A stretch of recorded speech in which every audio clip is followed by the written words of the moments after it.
In the grand halls of Rosewood Manor, a lavish supper turns deadly when glamorous actress Clara Beaumont collapses, poisoned by foxglove hidden in a dish of herb stuffing. Miss Jane Marple, with her quiet wisdom and piercing gaze, unravels a web of secrets, jealousy, betrayal, and a desperate act of love.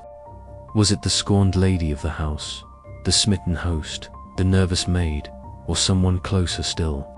As suspicion darkens every heart, one truth emerges in this garden of lies. Even the gentlest soul can sow a seed of death. Chapter 1. The Invitation to Rosewood Manor. The late August sun dipped low over St. Mary Mead, painting the cottage gardens in hues of amber and rose. Miss Jane Marple sat in her chintz-curtained drawing-room, her knitting needles clicking rhythmically as she worked on a pale blue shawl. The air was thick with the scent of lavender from her window box, and a blackbird's song drifted through the open casement. It was a tranquil scene, yet Miss Marple's sharp eyes, peering over her spectacles, held a glint of anticipation. Tranquility, she had long observed, often cloaked the prelude to intrigue. On the mahogany table beside her lay a letter, its crisp envelope bearing the embossed crest of Rosewood Manor. The invitation, penned in Lady Margaret Ashford's elegant hand, requested Miss Marple's presence for a weekend gathering at the Ashfords' Tudor estate, some 10 miles from St. Mary. Mead. The occasion promised delightful company, fine dining, and the pleasures of the countryside. Miss Marple, who rarely left her village without purpose, paused her knitting to reread the note. The phrasing was courteous, yet there was a certain formality, a hint of obligation, that piqued her curiosity. Sir Henry Ashford, a bluff baronet, with a passion for foxhounds, was not known for intimate gatherings, and Lady Margaret, though gracious, seldom extended such invitations to an elderly spinster. "Something is afoot," Miss Marple murmured, her lips curving faintly. She accepted, dispatching a polite reply by the afternoon post. By Friday, she was aboard a hired car, her modest suitcase stowed beside her. Trundling along hedgerow lanes toward Rosewood Manor, the estate emerged from a grove of ancient oaks, its gabled roofs and diamond-paned windows gleaming in the dusk. Ivy clung to the stonework, softening the manor's imposing silhouette, and the air carried the faint tints of wood smoke. Miss Marple, stepping from the car, adjusted her hat and surveyed the scene with the quiet alertness of a bird. "Sir." Henry greeted her at the oak-panelled entrance, his ruddy face creased with a hearty smile. "Miss Marple, jolly good of you to come," he boomed, his tweed jacket straining slightly at the shoulders. His handshake was firm, but his eyes darted toward the hall, as if eager to return to some pressing matter. Lady Margaret, descending the carved staircase, offered a more restrained welcome. Her silk dress whispered as she moved, and her delicate features, framed by auburn hair, bore a trace of strain. "We're so pleased you could join us," she said, her voice musical, but taut. Miss Marple, clasping her hand, noted the faint tremor in her hostess's fingers. The other guests were assembling in the drawing-room, a vast chamber adorned with tapestries and a roaring fire. Dr. Geoffrey Lloyd, the local physician, rose to greet her, his lean frame stooped slightly from years of bending over patients. His grey eyes were kind but guarded, and Miss Marple recalled village gossip about his recent widowerhood. Clara Beaumont, a striking actress with raven curls and a laugh like crystal, lounged on a velvet settee, her emerald gown catching the firelight. "Charmed, I'm sure," Clara purred, her gaze appraising Miss Marple with amused curiosity. The final guest, introduced as Evelyn Carter, was a surpriser young woman in a plain muslin dress, her fair hair pinned haphazardly. Mrs. Dobbs' niece from London, Sir Henry explained, and Evelyn blushed, her hands twisting nervously. Miss Marple's eyes lingered on the girl, noting her uneasy glances toward the servants' door. Tea was served, and the conversation turned to the weekend's plans, a hunt for the gentlemen, a tour of the rose gardens, and a grand dinner to showcase the manor's famed cuisine. Clara dominated the talk, regaling them with tales of her latest London triumph, while Sir Henry chuckled indulgently.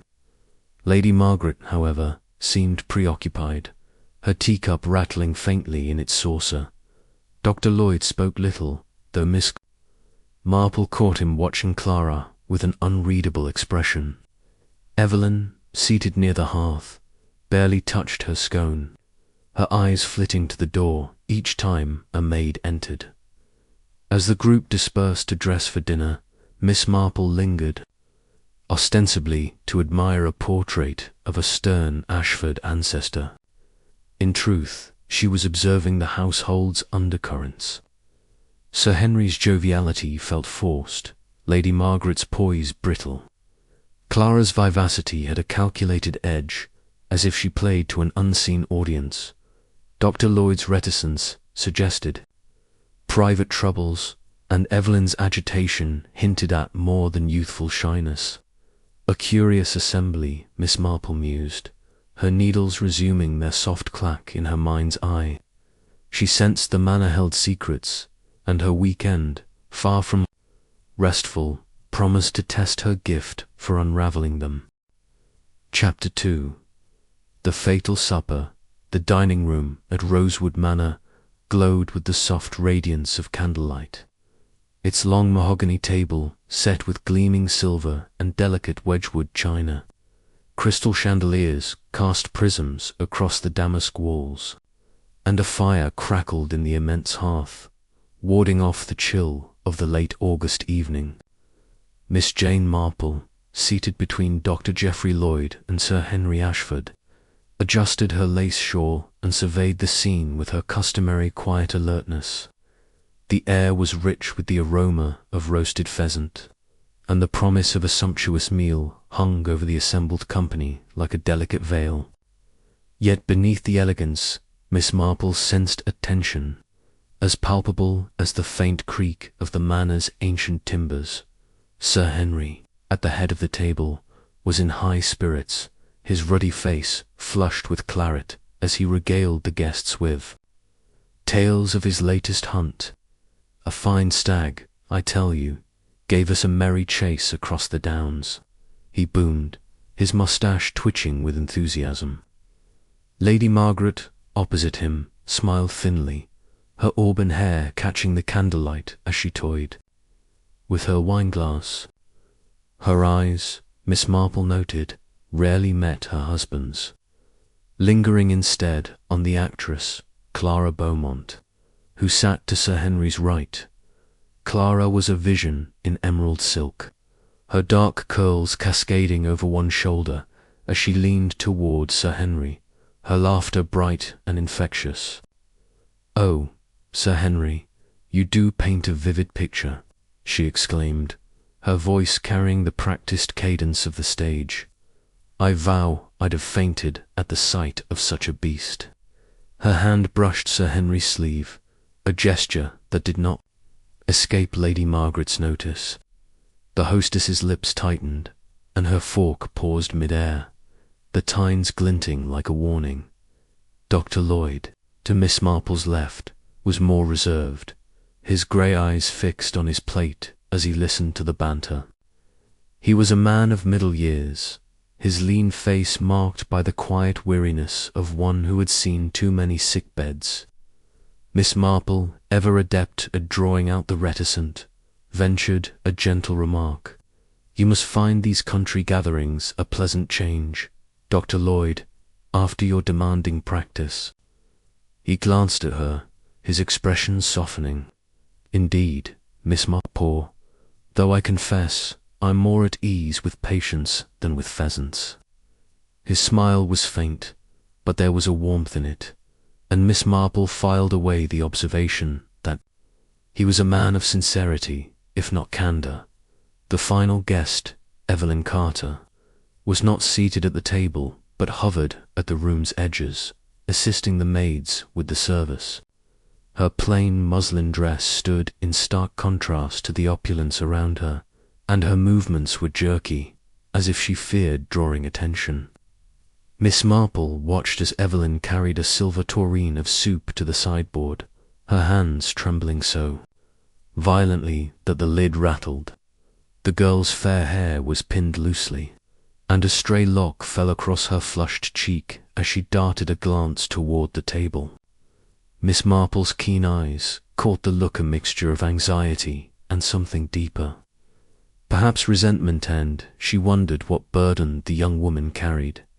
The first course, a veloute of asparagus, was served without incident, the conversation flowing as freely as the wine. Clara dominated, her anecdotes of London's theatrical world drawing laughter from Sir Henry and polite nods from Lady Margaret. Dr. Lloyd listened attentively, though Miss Marple noted his fingers drumming lightly on the tablecloth, a sign of unease. She herself said little, content to observe the interplay of personalities. Clara's flirtations with Sir Henry were bold, almost defiant, and Lady Margaret's restraint seemed to cost her effort. Evelyn, meanwhile, moved like a shadow, her presence barely acknowledged save for a curt nod from Sir Henry when she refilled his glass. The main course arrived, heralded by a chorus of appreciative murmurs. The roasted pheasant, golden and fragrant, was accompanied by a medley of vegetables and a dish of herb stuffing, its surface studded with flecks of green. "Mrs. Dobbs has outdone herself," Sir Henry declared, carving the bird with gusto. "This stuffing is her specialty, sage, from our own garden, you know." He spooned a generous portion onto his plate, and the others followed suit. The aroma of herbs mingling with the savoury scent of the meat. Miss Marple took a small portion, her palate attuned to subtleties.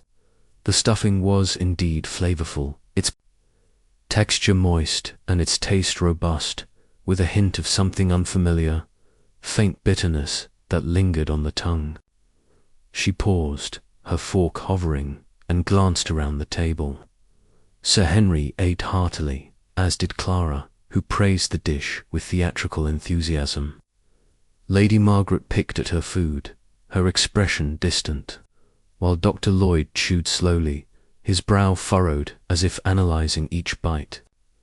Evelyn, stationed near the sideboard, watched the diners with an intensity that Miss Marple found unsettling. The conversation turned to the theatre, with Clara recounting a scandal involving a rival actress she swore she'd never speak to. "Me again," Clara said, her eyes sparkling with mischief, "but I dare say she'll come crawling back when my next play opens." Sir Henry roared with laughter, but Lady Margaret's smile was brittle, and she set down her fork with a clink. "Some rivalries are best left behind," she said coolly, her words carrying an edge that silenced the table for a moment. It was then that Clara's laughter faltered. She raised her hand to her throat, her face spanning beneath her rouge. "I feel rather odd," she murmured, her voice hoarse. Her wineglass slipped from her fingers, shattering on the floor, and she swayed in her chair.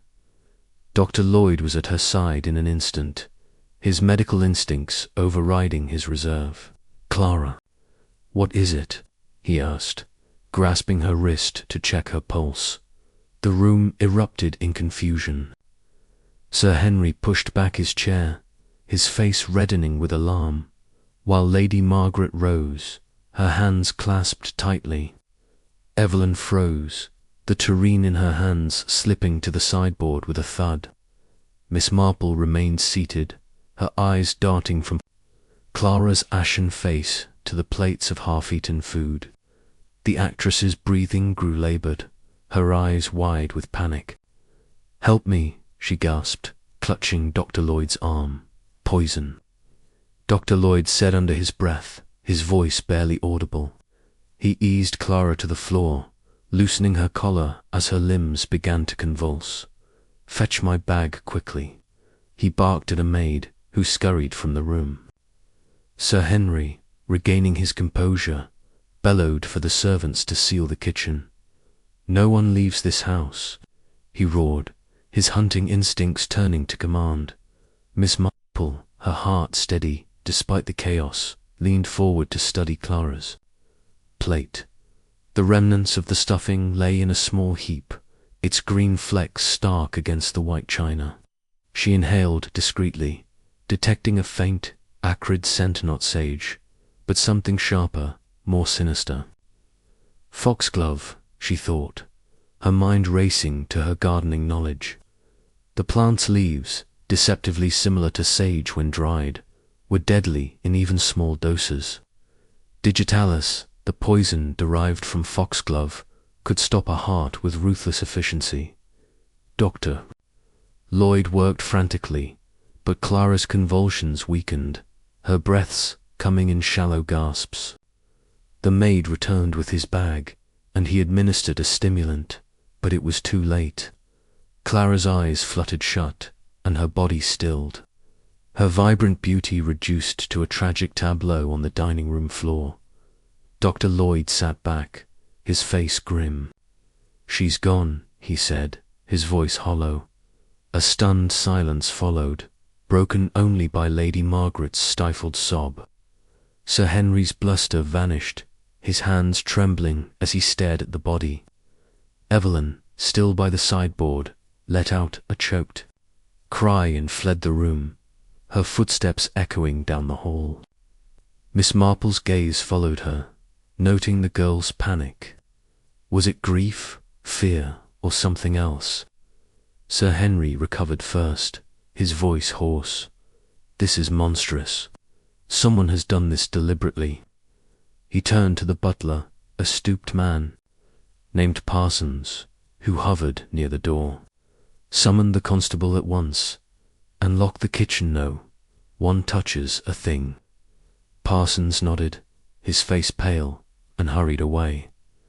Lady Margaret sank into her chair, her composure fraying. "Who could do such a thing?" she whispered, her eyes darting to her husband. Sir Henry avoided her gaze, his attention fixed on Clara's lifeless form. Dr. Lloyd, wiping his hands on a napkin, looked shaken but resolute. "We must preserve the scene," he said. "The food, the plates, everything must be examined."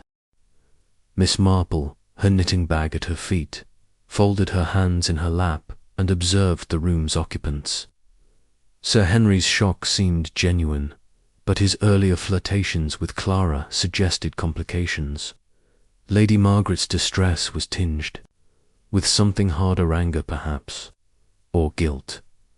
Dr. Lloyd's quick diagnosis of poison hinted at a knowledge that went beyond a country doctor's usual purview, and Evelyn's flight from the room spoke volumes. Though whether of innocence or complicity, Miss Marple could not yet say.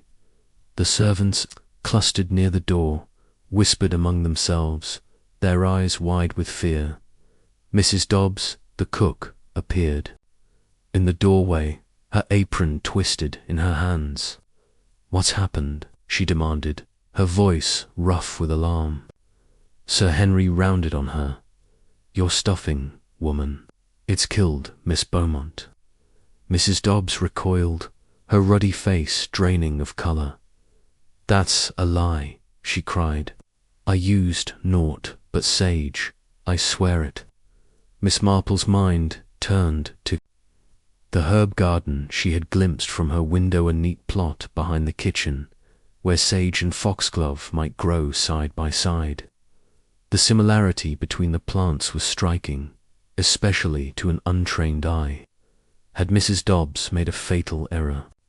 Or had someone tampered with the ingredients? The question hung in the air, as heavy as the scent of death that now permeated the room. As the servants began to clear the table under Dr. Lloyd's supervision, Miss Marple rose, her movements deliberate.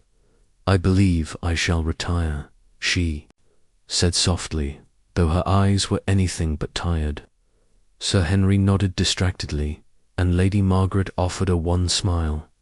Dr. Lloyd glanced at her, his expression unreadable, as she made her way to the door. In the hallway, Miss Marple paused, her ears catching the faint sound of sobbing from the servants' quarters. Evelyn, she thought, her heart stirring with pity and suspicion. The girl's role in the evening's tragedy was unclear, but her distress was real. As Miss Marple ascended the grand staircase to her room, her mind sifted through the details: the bitter stuffing, the foxglove's deadly signature, the tangled web of motives that bound the manor's inhabitants. The supper had been fatal, but the truth, she knew, lay hidden in the shadows of Rosewood Manor, waiting for her to unravel it.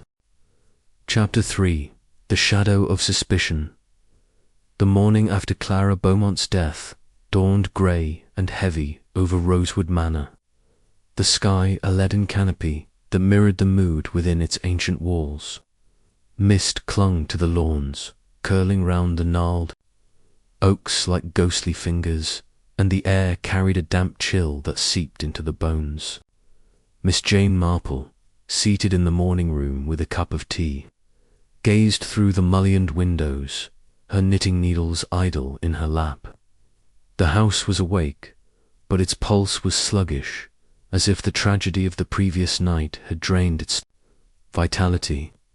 Servants moved with hushed steps, their eyes averted, while the guests, summoned to breakfast, bore the strained expressions of those who had slept little. The morning room, with its chintz curtains and polished oak table, was a haven of deceptive calm. Miss Marple, dressed in her customary black silk, her white hair neatly pinned beneath a lace cap, appeared as serene as ever, but her sharp blue eyes missed nothing. Sir Henry Ashford, at the head of the table, was subdued, his usual bluster replaced by a grim determination to maintain order. His tweed jacket hung loosely, as if he had shrunk overnight, and his hands fumbled with the silver coffee pot. Lady Margaret, opposite him, was pale, her auburn hair drawn back severely, accentuating the lines of strain around her mouth. She spoke little, her gaze flitting to the door each time a servant entered, as if expecting further calamity. Dr. Geoffrey Lloyd, seated across from Miss Marple, ate sparingly, his lean face etched with fatigue. His grey eyes, usually so guarded, betrayed a flicker of unease as he glanced at the empty chair where Clara had sat the previous evening. The absence of Evelyn Carter was conspicuous. The young woman, Mrs. Dobbs' niece, had not appeared, though her name hung in the air like an unspoken accusation.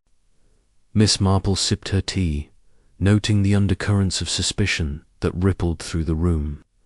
The poison, identified by Dr. Lloyd as digitalis from foxglove, had cast a shadow over every soul in the manor, and the question of guilt loomed large. The arrival of Inspector Hargreaves, the local constable, shattered the fragile quiet. He was a sturdy man in his 40s, with a weathered face and a moustache that bristled with authority, though his eyes betrayed a certain discomfort in the grandeur of Rosewood Manor.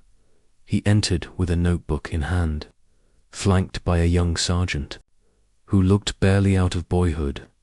Sir Henry rose to greet him, his voice gruff. "Inspector, thank God you're here. This is a devil of a mess." Hargreaves nodded, his gaze sweeping the room. "I've heard the basics, Sir Henry. A poisoning, deliberate or not, is a serious matter. I'll need to speak with everyone. Starting with the kitchen staff." His tone was methodical, but Miss Marple detected a hint of unease. Poisonings were rare in the quiet hamlets surrounding St. Mary Mead and Hargreaves. Accustomed to petty thefts and poaching disputes, was out of his depth. She resolved to observe him closely, knowing that her own insights might prove vital. The inspector began with Mrs. Dobbs, who was summoned from the kitchen. The cook entered, her apron stained and her broad face flushed with indignation. Her grey hair was pinned in a tight bun, and her hands, rough from years of labour, twisted a dishcloth as she faced the room. "I've done nothing wrong," she declared before Hargreaves could speak, her voice carrying the defiance of a woman who had ruled her domain unchallenged for decades. "That stuffing was made with sage, same as always. I'd stake my life on it." Hargreaves, unfazed, opened his notebook. "Mrs. Dobbs, walk me through the preparation of the meal. Every detail, mind you." His pencil poised. He listened as the cook recounted the previous day's work. The pheasant roasted to perfection, the vegetables steamed, the stuffing prepared with her usual care. The sage, she insisted, had come from the manor's herb garden, harvested fresh that afternoon. "I sent Evelyn to pick it," she added, her voice softening. "My niece, she's a good girl, eager to help." Miss Marple's ears pricked at the mention of Evelyn. The girl's absence at breakfast was telling, and her role in gathering the herbs placed her at the heart of the mystery. Hargreaves pressed, "Further, this Evelyn, where is she now?" Mrs. Dobbs hesitated, her eyes darting to Sir Henry. "She's in her room, sir. She's that upset, poor lamb, what with Miss Beaumont's death." The inspector made a note, his moustache twitching. "I'll speak with her next." "And the sage did. You inspect it yourself." Mrs. Dobbs bristled. "Of course I did. I've eyes in my head, Inspector. It was sage, green and fragrant, like always."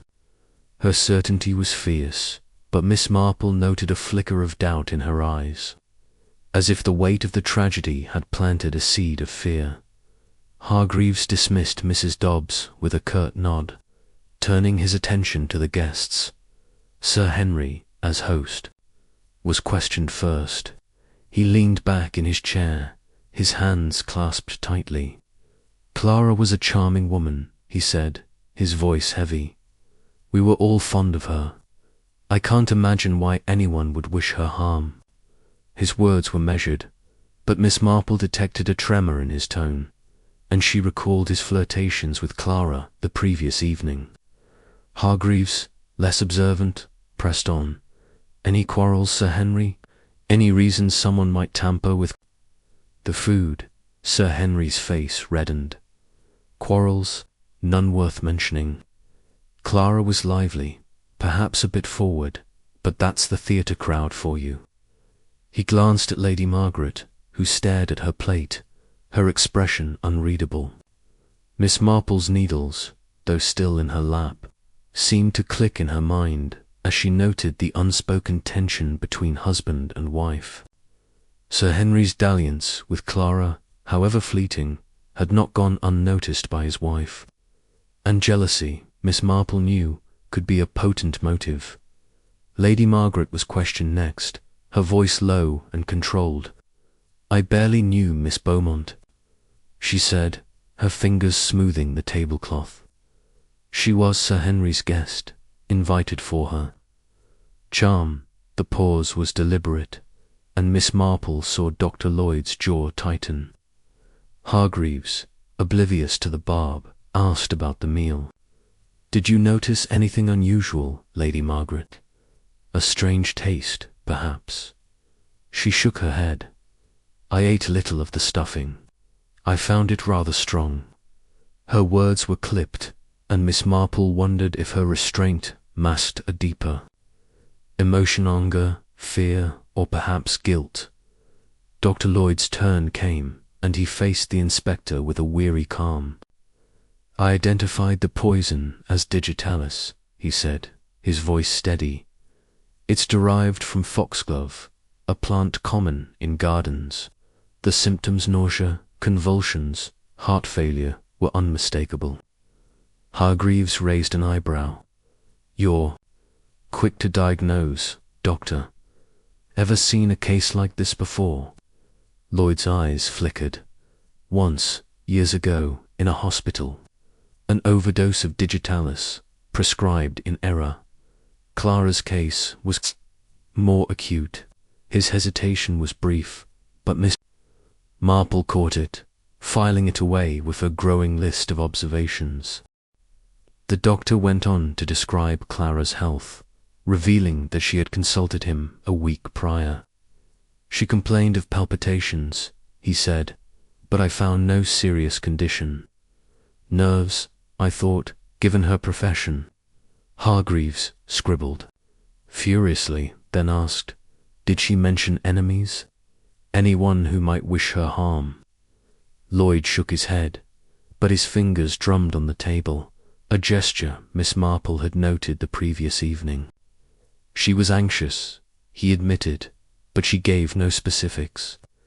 The questioning paused as Evelyn Carter was summoned. The girl entered, her face pale and her eyes red-rimmed from crying. Her muslin dress was crumpled, and her hands twisted a handkerchief as she stood before the inspector. "Miss Carter," Hargreaves began, his tone gentler, "you gathered the herbs for the stuffing, correct?" Evelyn nodded, her voice barely audible. "Yes, sir. Aunt Mary Mrs. Dobbs asked me to pick sage from the garden." "I did as she said." Hargreaves leaned forward. "And you're certain it was sage?" "No mistake." Evelyn's lips trembled. "I thought it was sage, sir. It looked right, smelled right. But I'm not used to gardens, coming from London. I got it wrong." Her voice broke, and she buried her face in her handkerchief. Mrs. Dobbs, lingering near the door, let out a low moan, but Hargreaves pressed on. "Did anyone else handle the herbs, Miss Carter? Anyone near the kitchen?" Evelyn shook her head, tears streaming down her cheeks. "No, sir. I brought them straight to Aunt Mary. She chopped them herself." Her distress was genuine, but Miss Marple's keen eyes noted the girl's clenched fists, as if she were bracing for a blow. Was it guilt for a mistake, or fear of something more sinister? The inspector, satisfied for the moment, dismissed her, but Miss Marple resolved to speak with Evelyn privately, sensing the girl held a key to the puzzle, as Hargreaves conferred with his sergeant. The guests dispersed, their footsteps heavy on the oak floor. Sir Henry retreated to his study, muttering about telephoning the coroner, while Lady Margaret excused herself, claiming a headache. Dr. Lloyd lingered, offering to assist the inspector with the medical evidence, though his offer was declined. Miss Marple, gathering her knitting, remained in the morning room, her mind sifting through the morning's revelations. The foxglove, she mused, was the crux of the matter. Its leaves, so similar to sage when dried, could easily be mistaken by an inexperienced hand like Evelyn's. But Mrs. Dobbs' insistence on her careful preparation suggested another possibility: tampering. Someone could have introduced foxglove into the kitchen, either by substituting the herbs or contaminating the stuffing. The motives were manifold: Sir Henry's flirtation with Clara, Lady Margaret's jealousy, Dr. Lloyd's guarded demeanor, Evelyn's mysterious anxiety. Even Mrs. Dobbs, fiercely protective of her niece, might have acted to shield her from some perceived threat. Miss Marple's thoughts turned to Clara herself. The actress had been vibrant, provocative, a woman who thrived on attention. Her death suggested a personal vendetta, not a random act. Had she provoked someone beyond endurance, or stumbled upon a secret worth killing for? The doctor's mention of her palpitations and anxiety hinted at a woman under strain, perhaps aware of danger. Miss Marple resolved to inspect the herb garden and Clara's belongings, seeking clues that Hargreaves, with his plodding methods, might overlook. Rising from her chair, she crossed to the window, her gaze settling on the mist-shrouded garden. The herb plot, she knew, lay beyond the kitchen, a place where beauty and danger grew side by side. As she watched, a figure emerged from the mistevelin, her shawl clutched tightly, hurrying toward the house. The girl's head was bowed, and her steps were quick, as if fleeing an unseen pursuer. Miss Marple's lips pursed. "Poor child," she murmured, but her eyes were sharp with purpose. The shadow of suspicion had fallen over Rosewood Manor, and she would not rest until its source was brought to light. Chapter 4. The garden's secrets. The mist that had cloaked Rosewood Manor at dawn lingered into late morning, weaving a gossamer veil over the estate's sprawling grounds. The air was damp, heavy with the scent of wet earth and fading roses, and a faint chill whispered through the open windows of the morning room where Miss Jane Marple sat, her knitting untouched on the table. Her sharp blue eyes, undimmed by the grey light, were fixed on the distant herb garden, a neat rectangle of green visible through the mist. The events of the previous night, Clara Beaumont's tragic death, the spectre of foxglove poison, the accusations swirling around the kitchen had sharpened her resolve. The garden, she sensed, held answers, and she intended to uncover them. Miss Marple rose, smoothing her black silk dress, and donned a woolen shawl against the damp. She had no intention of venturing out alone. Inspector Hargreaves, though methodical to a fault, was a necessary ally in examining the scene. She found him in the library, poring over notes with his young sergeant, a lanky lad named Perkins, who scribbled furiously at his side. Hargreaves looked up as she entered, his bristling moustache twitching with faint irritation. "Miss Marple," he said, his tone polite but wary, "I'm in the midst of interviews. Can it wait?" "I believe," she replied, her voice soft but firm, that a visit to the herb garden might clarify matters. The sage and the foxglove came from there, did they not? Her eyes met his, and though her demeanor was deferential, there was an insistence in her gaze that Hargreaves, for all his bluster, could not ignore. He sighed, closing his notebook. "Very well, Perkins, stay here and organize the statements. Miss Marple, let's be quick about it." They stepped into the garden through a side door near the kitchen, the gravel path crunching underfoot.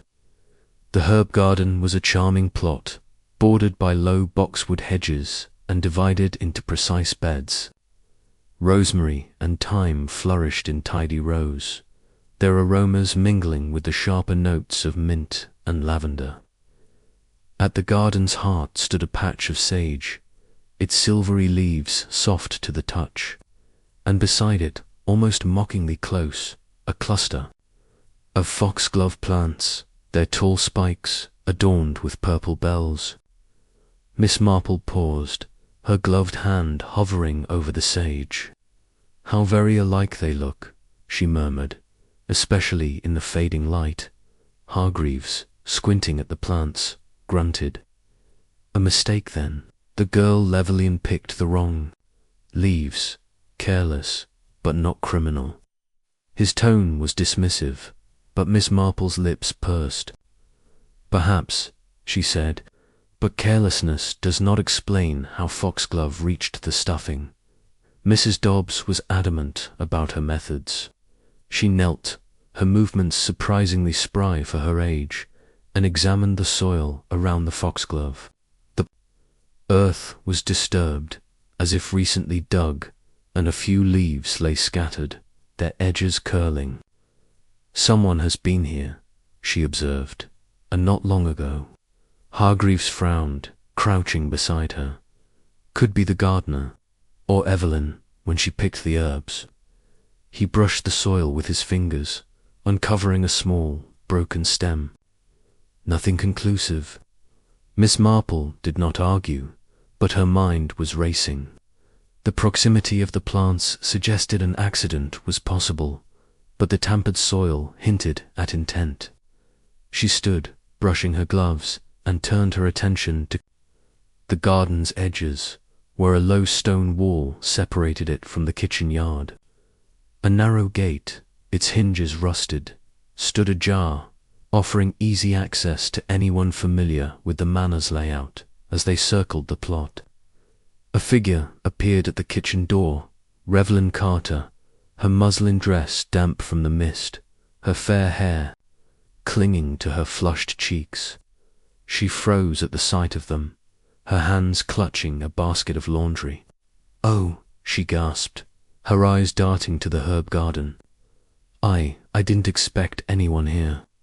Her voice was high, trembling, and Miss Marple noted the girl's dilated pupils, a sign of fear or guilt. "Miss Carter," Hargreaves said, straightening, "we're examining the garden. You picked the herbs here yesterday, correct?" Evelyn nodded, her gaze fixed on the ground. "Yes, sir. At dusk, like Aunt Mary asked. I thought it was sage. I swear it." Her words tumbled out, and she clutched the basket tighter, as if it were a shield. Miss Marple stepped closer, her expression gentle but probing. "Dusk is a tricky time, my dear. The light plays tricks. Did you notice anything unusual? Anyone else in the garden, perhaps?" Evelyn shook her head, but her hesitation was palpable. "No, ma'am, I was alone. I picked what I thought was right and took it to the kitchen." Her voice cracked, and she looked away, toward the foxglove. Miss Marple followed her gaze, noting the girl's trembling lips. "You're fond of your aunt, aren't you?" she asked softly. It must be hard, seeing her under suspicion. Evelyn's eyes brimmed with tears. "Aunt Mary's all I have. She took me in after London. I'd never do anything to hurt her." The words were fervent, but Miss Marple sensed an omission, a shadow behind the girl's distress. Hargreaves, less attuned to nuance, pressed her. "And after you brought the herbs, what then? Did you see anyone near the kitchen?" "No, sir," Evelyn whispered. "I helped with the dishes, then went to my room." Her voice was barely audible, and she seemed to shrink under the inspector's scrutiny. Hargreaves made a note, his pencil scratching loudly in the still air. "Right, you'll stay where we can find you, Miss Carter." Evelyn nodded, clutching her basket, and hurried back to the kitchen. Her footsteps quick and uneven. Miss Marple watched her go, her mind sifting through the girl's words. Evelyn's inexperience with gardening was plausible, but her fear suggested more than a simple mistake. Had she seen something or someone in the garden? Or was her guilt rooted in a deeper secret? The old lady's thoughts turned to Evelyn's past, the whispered rumours of a scandal in London, a broken engagement, perhaps, or a falling out, that had driven her to seek refuge at Rosewood Manor. Such troubles, Miss Marple knew, could fester, entwining with the present in unexpected ways. Hargreaves, impatient to return to his interviews, gestured toward the house.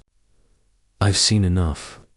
This garden proves the girl's error, nothing more." Miss Marple smiled faintly, her eyes lingering on the foxglove. "Perhaps, Inspector, but errors can be convenient, can they not?" Her tone was mild, but Hargreaves shot her a sharp glance, as if sensing the weight behind her words. He muttered something about evidence and strode toward the kitchen door, leaving Miss Marple to follow at her own pace. She lingered, her gaze sweeping the garden once more.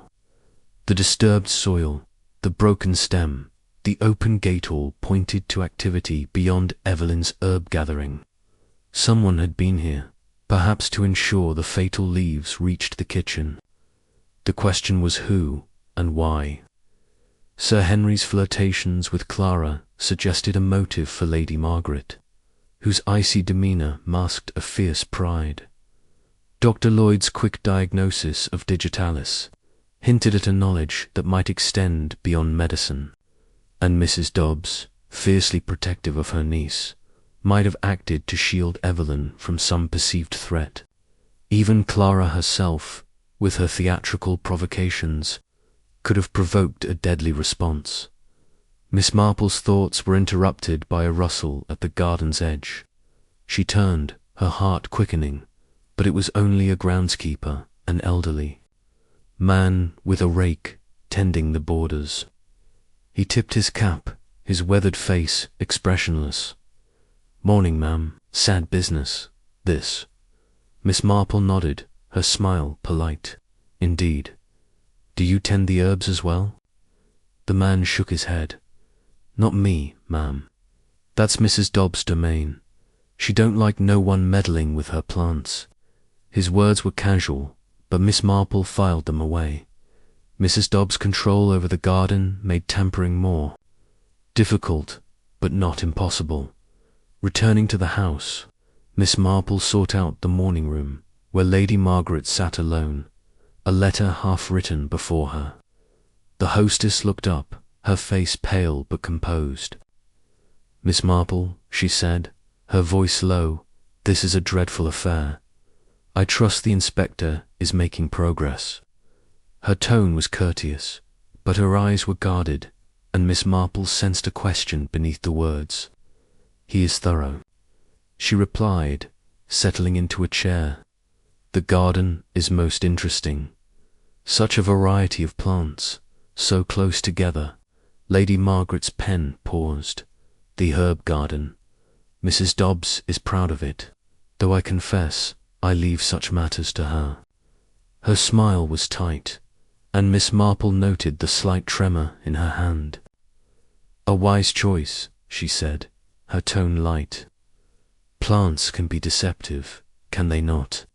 One might mistake a poison for a seasoning." Lady Margaret's eyes flickered, but she said nothing, resuming her writing with studied calm. Miss Marple rose, excusing herself, but her mind was alert. Lady Margaret's restraint was formidable, but her unease was palpable. In the hallway, Miss Marple encountered Dr. Lloyd, his medical bag in hand. He was on his way to confer with the coroner, he explained, his face drawn with fatigue. "Tragic case," he said, his voice low. Clara was so full of life. Miss Marple tilted her head, her expression sympathetic. "You knew her well, doctor." He hesitated, his fingers tightening on the bag. "Not well. She was a patient, briefly. But her death, it's unsettling."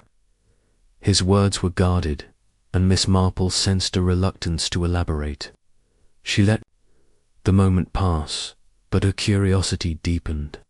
The doctor's knowledge of digitalis, his quick response to Clara's collapse, both suggested a familiarity with the poison that warranted scrutiny.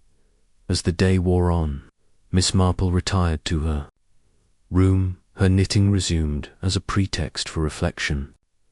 The garden had revealed much: the dangerous proximity of sage and foxglove, the signs of recent disturbance, Evelyn's fear, but it had also raised questions.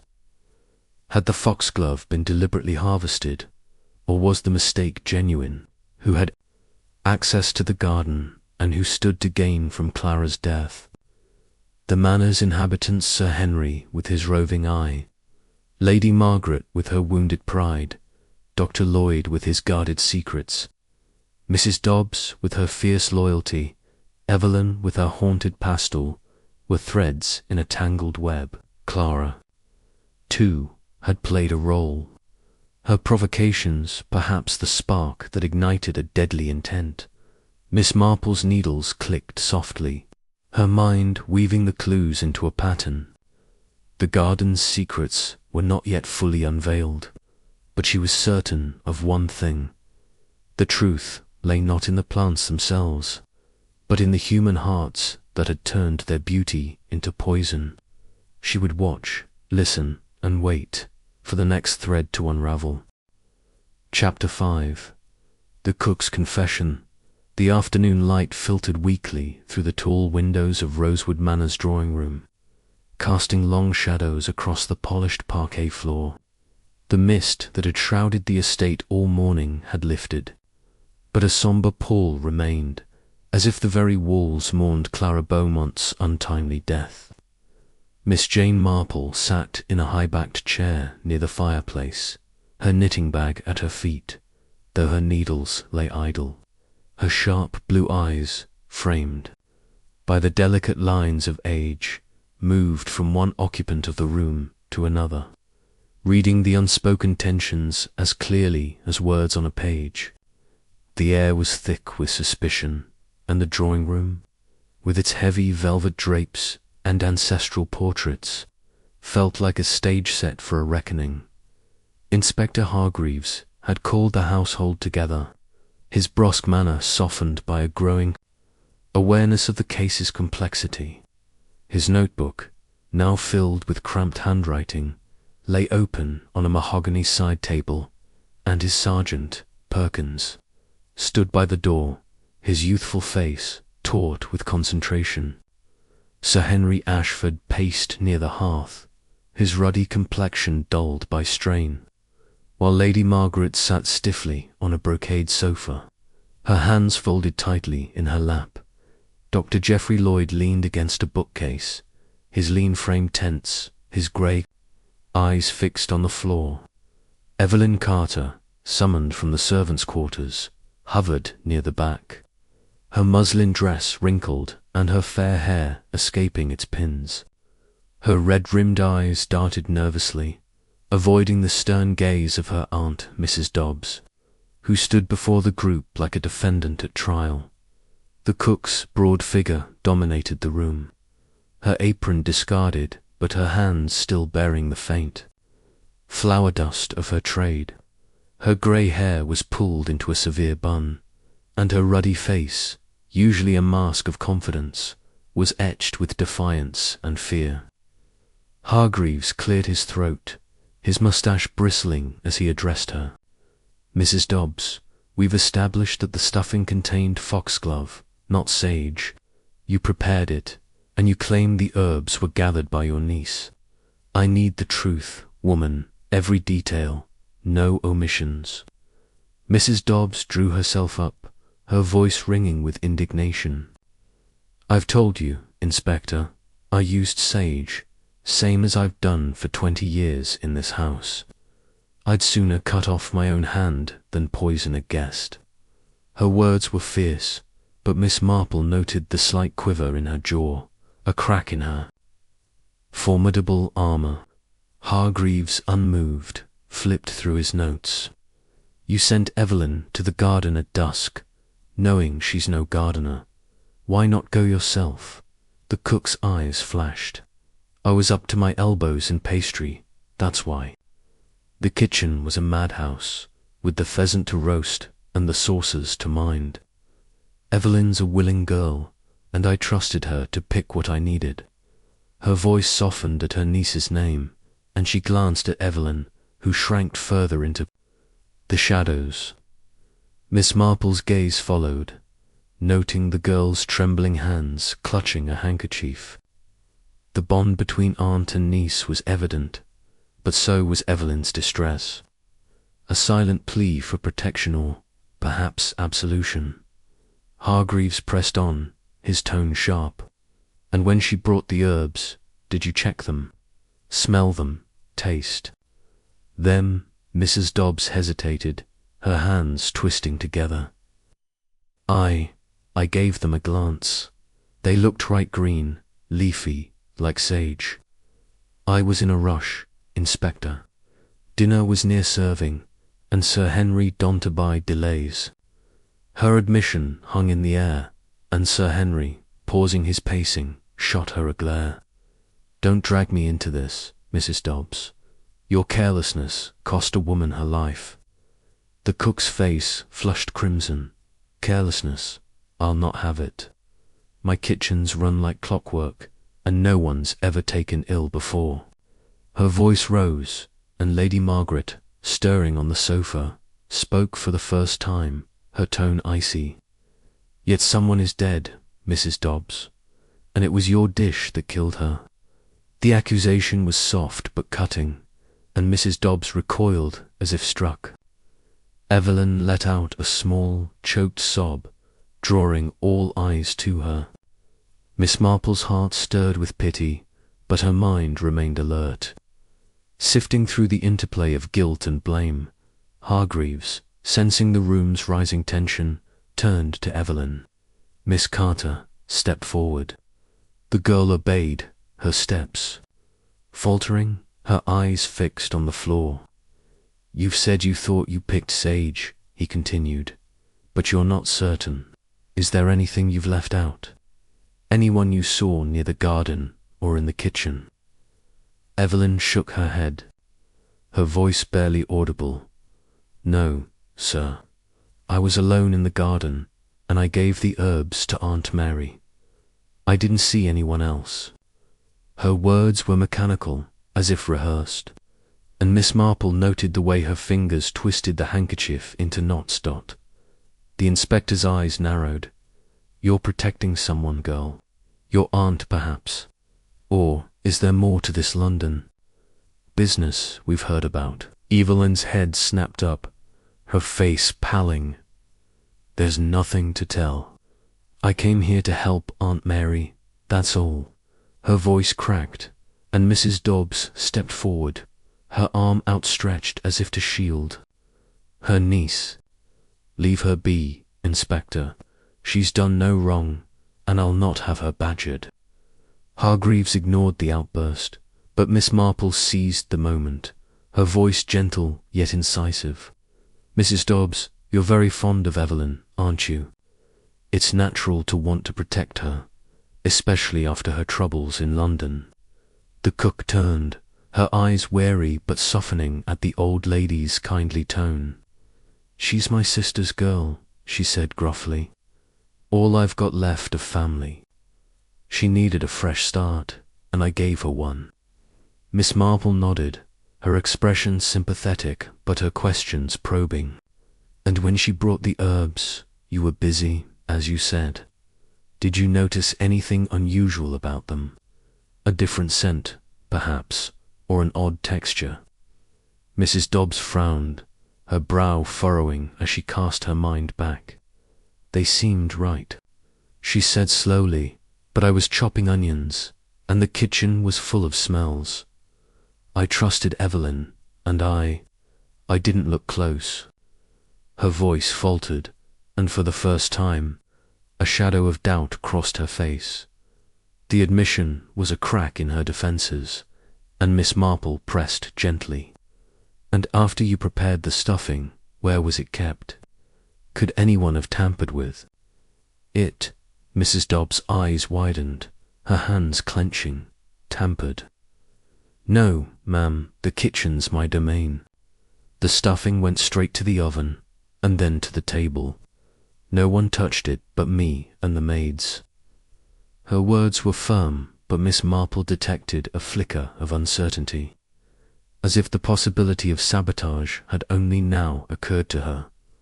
Hargreaves, seizing on the pause, leaned forward. Then how did foxglove end up in the dish, Mrs. Dobbs? Either you or your niece made a fatal error, or someone else had a hand in it. Which is it? The cook's defiance crumbled, her shoulders sagging. I don't know, she whispered, her voice breaking. I swear on my life, I don't know how it happened, but I'll take the blame before I let Evelyn suffer for it.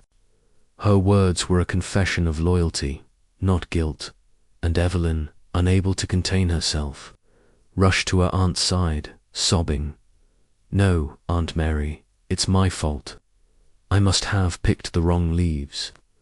The room fell silent, the weight of their shared anguish palpable. Sir Henry stopped pacing, his face softening, while Lady Margaret's expression remained inscrutable. Dr. Lloyd, still by the bookcase, watched the scene with a furrowed brow, his fingers tapping restlessly. Miss Marple, her heart stirred by the display of devotion, nonetheless saw the gaps in their story. Evelyn's mistake was plausible, but the foxglove's presence suggested more than a simple error. Someone had ensured the poison reached Clara's plate, and Mrs. Dobbs' fierce protection of her niece might conceal a deeper truth. Hargreaves, frustrated by the emotional outburst, snapped his notebook shut. "This gets us nowhere. Mrs. Dobbs, you're not off the hook, and neither is your niece. I'll need to search the kitchen again, and I want every servant questioned." He turned to Sir Henry. "With your permission, sir, I'll set up in the study." Sir Henry nodded, his voice gruff. "Do what you must, Inspector. This can't go on." As the group began to disperse, Miss Marple remained seated, her eyes on Mrs. Dobbs and Evelyn. The cook wrapped an arm around her niece, murmuring words of comfort, but her face was drawn, as if the weight of suspicion had aged her. Evelyn clung to her sobs subsiding, but her eyes held a haunted look that Miss Marple recognized. Blend of guilt, fear, and something unspoken. The old lady's mind turned to the kitchen, the heart of the tragedy. If tampering had occurred, it was there, in the chaos of preparation, that the fatal act had been committed. She rose, her movements deliberate, and approached Mrs. Dobbs, her voice soft. "You've a fine reputation, Mrs. Dobbs. It's clear you love your niece dearly. If there's anything more you recall, anything at all it might help clear her name." The cook met her gaze, her eyes brimming with unshed tears. "I've told all I know, ma'am. If I failed, it's on me, not Evelyn." Her words were steadfast, but Miss Marple sensed a barrier, a secret held close. She nodded, offering a reassuring smile, and turned away, her mind already mapping her next steps. The drawing room emptied, save for Dr. Lloyd, who lingered by the bookcase, his expression troubled. Miss Marple paused, sensing an opportunity. "A difficult day, Doctor," she said, her tone conversational. "You must see many such tragedies in your work." He started, as if caught off guard, then nodded. "To many, Miss Marple. It's different. Poison is so deliberate, so cruel." His voice was low, and Miss Marple noted the way his hands clenched, as if grappling with an inner conflict. "Indeed," she said, "and your quick diagnosis was most helpful. Digitalis is not a common poison, is it?" Lloyd's eyes flickered, but he answered steadily. "Not common, no, but I've seen its effects before, in medical settings. It's unmistakable once you know the signs." His words were careful, and Miss Marple smiled, letting the moment pass. His knowledge was a thread to follow, but not yet. She excused herself, her thoughts returning to the kitchen and the garden. The twin loci of the mystery in the hallway, she glimpsed Evelyn slipping toward the servants' quarters, her shawl clutched tightly. The girl's haste suggested a need for solitude, perhaps a task she wished to conceal. Miss Marple resolved to speak with her alone, sensing that Evelyn's fear held a clue to the truth. For now, she made her way to the library, where Hargreaves was setting up his impromptu office. The inspector was gruff, but permitted her presence, perhaps sensing her knack for observation. As he questioned the maids, Miss Marple listened, her mind weaving together the fragments of the case. The kitchen, she learned, had been a hive of activity before the fatal supper, with maids bustling and Mrs. Dobbs issuing orders. The stuffing had been prepared in a large bowl, left briefly on the counter while the oven was readied. The maids recalled no strangers in the kitchen, but one, a shy girl named Annie, mentioned seeing Evelyn linger near the herb jars after delivering the sage. She looked nervous, ma'am, Annie whispered, glancing at Miss Marple, but I thought nothing of it, her being new and all. The detail was small but significant, and Miss Marple filed it away. The herb jars, the counter, the fleeting moments of inattentional, offered opportunities for sabotage. Mrs. Dobbs' confession of haste, Evelyn's tearful admission, the disturbed soil in the garden, these were pieces of a puzzle that refused to align. Clara's death was no accident, Miss Marple was certain, but the motive remained elusive. Was it jealousy, as Lady Margaret's coldness suggested? Revenge, tied to Clara's theatrical rivalries? Or a desperate act to protect a secret, as Mrs. Dobbs' loyalty implied? As the afternoon waned, Miss Marple returned to her room, her knitting resumed as a pretext for reflection. The cook's confession had revealed much: her trust in Evelyn, her haste in the kitchen, her fierce devotion. But it had also deepened the mystery. If Mrs. Dobbs was innocent, who had introduced the foxglove? And if she was guilty, what had driven her to such an act? The answers, Miss Marple knew, lay in the human heart, where love and fear could twist into deadly intent. She would watch, listen, and wait for the next thread to unravel in the shadow of Rosewood Manor. Chapter 6. A doctor's doubts the second evening at Rosewood Manor descended with a quiet unease.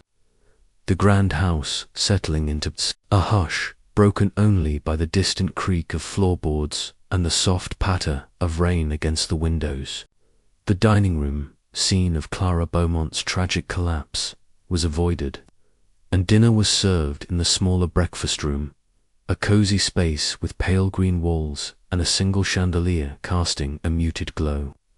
Miss Jane Marple, seated at the round oak table, observed her fellow guests with her usual unobtrusive acuity, her black silk dress blending into the shadows, her white hair gleaming softly under the light. Her knitting bag rested at her feet, a silent companion to her thoughts, which churned with the day's revelations. Sir Henry Ashford, at the head of the table, was subdued, his hearty demeanor replaced by a strained civility. His tweed waistcoat was unbuttoned, and his hands, usually steady from years of handling a hunting rifle, fumbled with his cutlery. Lady Margaret, opposite him, maintained her poise, but her auburn hair, usually impeccably arranged, showed a few loose strands, and her eyes held a guarded wariness.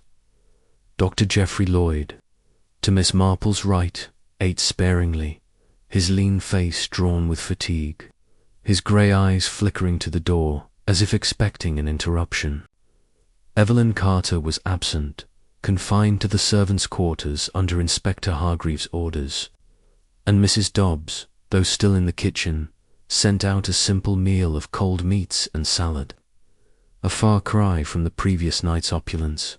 The conversation was desultory, the weight of Clara's death stifling the usual pleasantries.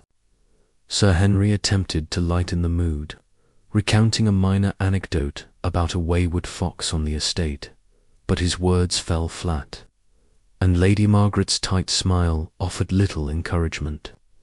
Miss Marple, sensing an opportunity, turned to Dr. Lloyd, her voice gentle but deliberate.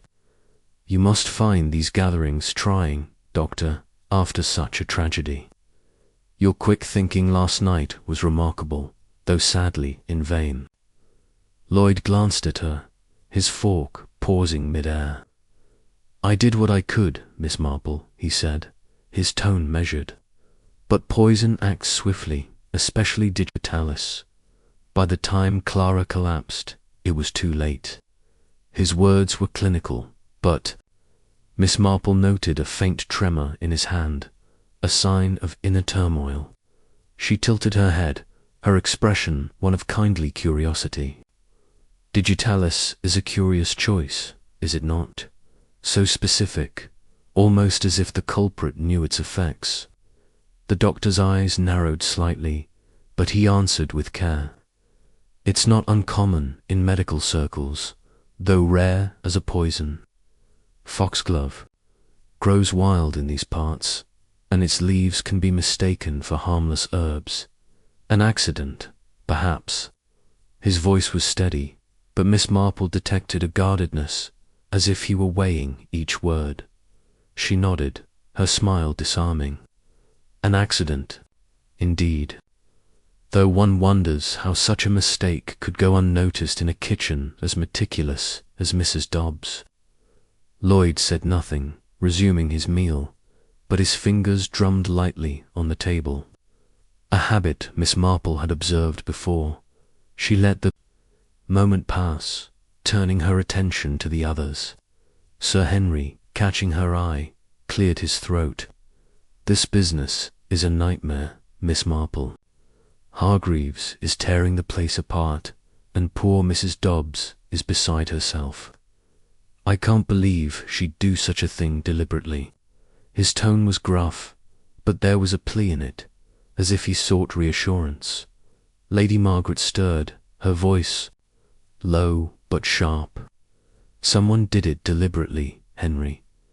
Clara was no accident-prone villager. She was targeted. Her words cut through the room, and Sir Henry's face reddened, his gaze dropping to his plate. Miss Marple noted the exchange, her mind circling back to the tensions she had observed. Sir Henry's flirtations with Clara, Lady Margaret's icy disapproval, the undercurrents of jealousy that rippled beneath their polished facade. Dinner concluded with little fanfare, and the group dispersed, Sir Henry retreating to his study with a brandy, Lady Margaret excusing herself to write letters. Dr. Lloyd lingered, offering to check on the coroner's progress, but Miss Marple seized the opportunity to engage him. "Further, might I walk with you, Doctor?" she asked, rising with a spryness that belied her age. "The air in these old houses can be stifling, and I'd value your company." Lloyd hesitated, then nodded, his expression wary but polite. They stepped into the hallway, where the rain's soft rhythm echoed through the high ceilings. Miss Marple, her shawl draped over her shoulders, set a leisurely pace, her questions cloaked in the guise of idle chatter. "Clara was a vibrant woman," she began, "but I understand she was troubled. You mentioned her palpitations. Did she share any fears with you, perhaps about someone in the household?" Lloyd's steps slowed, his hands clasped behind his back. "She was anxious," he admitted, his voice low. "She came to me a week ago, complaining of a racing heart and sleeplessness. I prescribed a mild sedative, but she hinted at personal troubles. A letter, she said, had upset her, but she wouldn't show it to me." His words were cautious, and Miss Marple's ears pricked at the mention of a letter. "A letter," she repeated, her tone thoughtful. "How curious. Did she say who sent it?" "No," Lloyd replied, his brow furrowing. "She was vague, almost evasive. I assumed it was a theatrical matter. Rivalries, you know, are common in her world." He glanced at Miss Marple, as if gauging her reaction, but her face remained serene, her eyes bright with interest. "Of course," she said, though one wonders if the letter was more personal. A threat, perhaps, or a warning. Lloyd's jaw tightened, but he offered no further details, steering the conversation to safer ground. "Clara was high-strung," he said. "Her profession demanded it. I didn't press her, and I regret it now." His voice held a note of self-reproach, and Miss Marple, sensing his discomfort, shifted her approach. "You've a heavy burden, Doctor, tending to the living and now aiding the dead. Have you encountered digitalis poisonings before?" He hesitated, his eyes flickering, to the rain-streaked windows. Once, in my early years, at a hospital in Bristol, a patient was given an overdose by mistake. The symptoms were similar: nausea, convulsions, heart failure. It's not a death one forgets. His words were clipped, and Miss Marple noted the way his hands clenched, as if the memory stirred more than professional regret. She smiled, her tone light. Your experience was invaluable, then. Few would recognize the signs so quickly.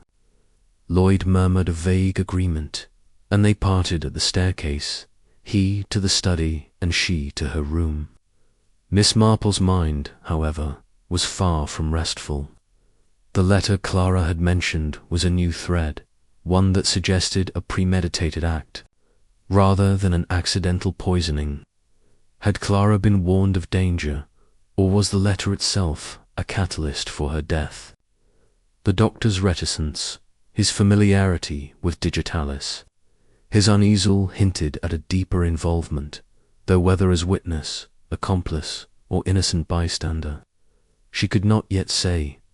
In her room, Miss Marple settled into an armchair. Her knitting resumed as a pretext for reflection. The rain's steady drumbeat provided a soothing backdrop as she sifted through the case's complexities. Clara's death, caused by foxglove in the stuffing, had been no accident, she was certain. The herb garden's proximity of sage and foxglove explained Evelyn's mistake, but the poison's presence in the kitchen suggested intent. Mrs. Dobbs' fierce defence of her niece, Evelyn's tearful guilt, Sir Henry's flirtations, Lady Margaret's jealousy, all were motives, but none yet fit the puzzle's shape. The letter, though, was a revelation.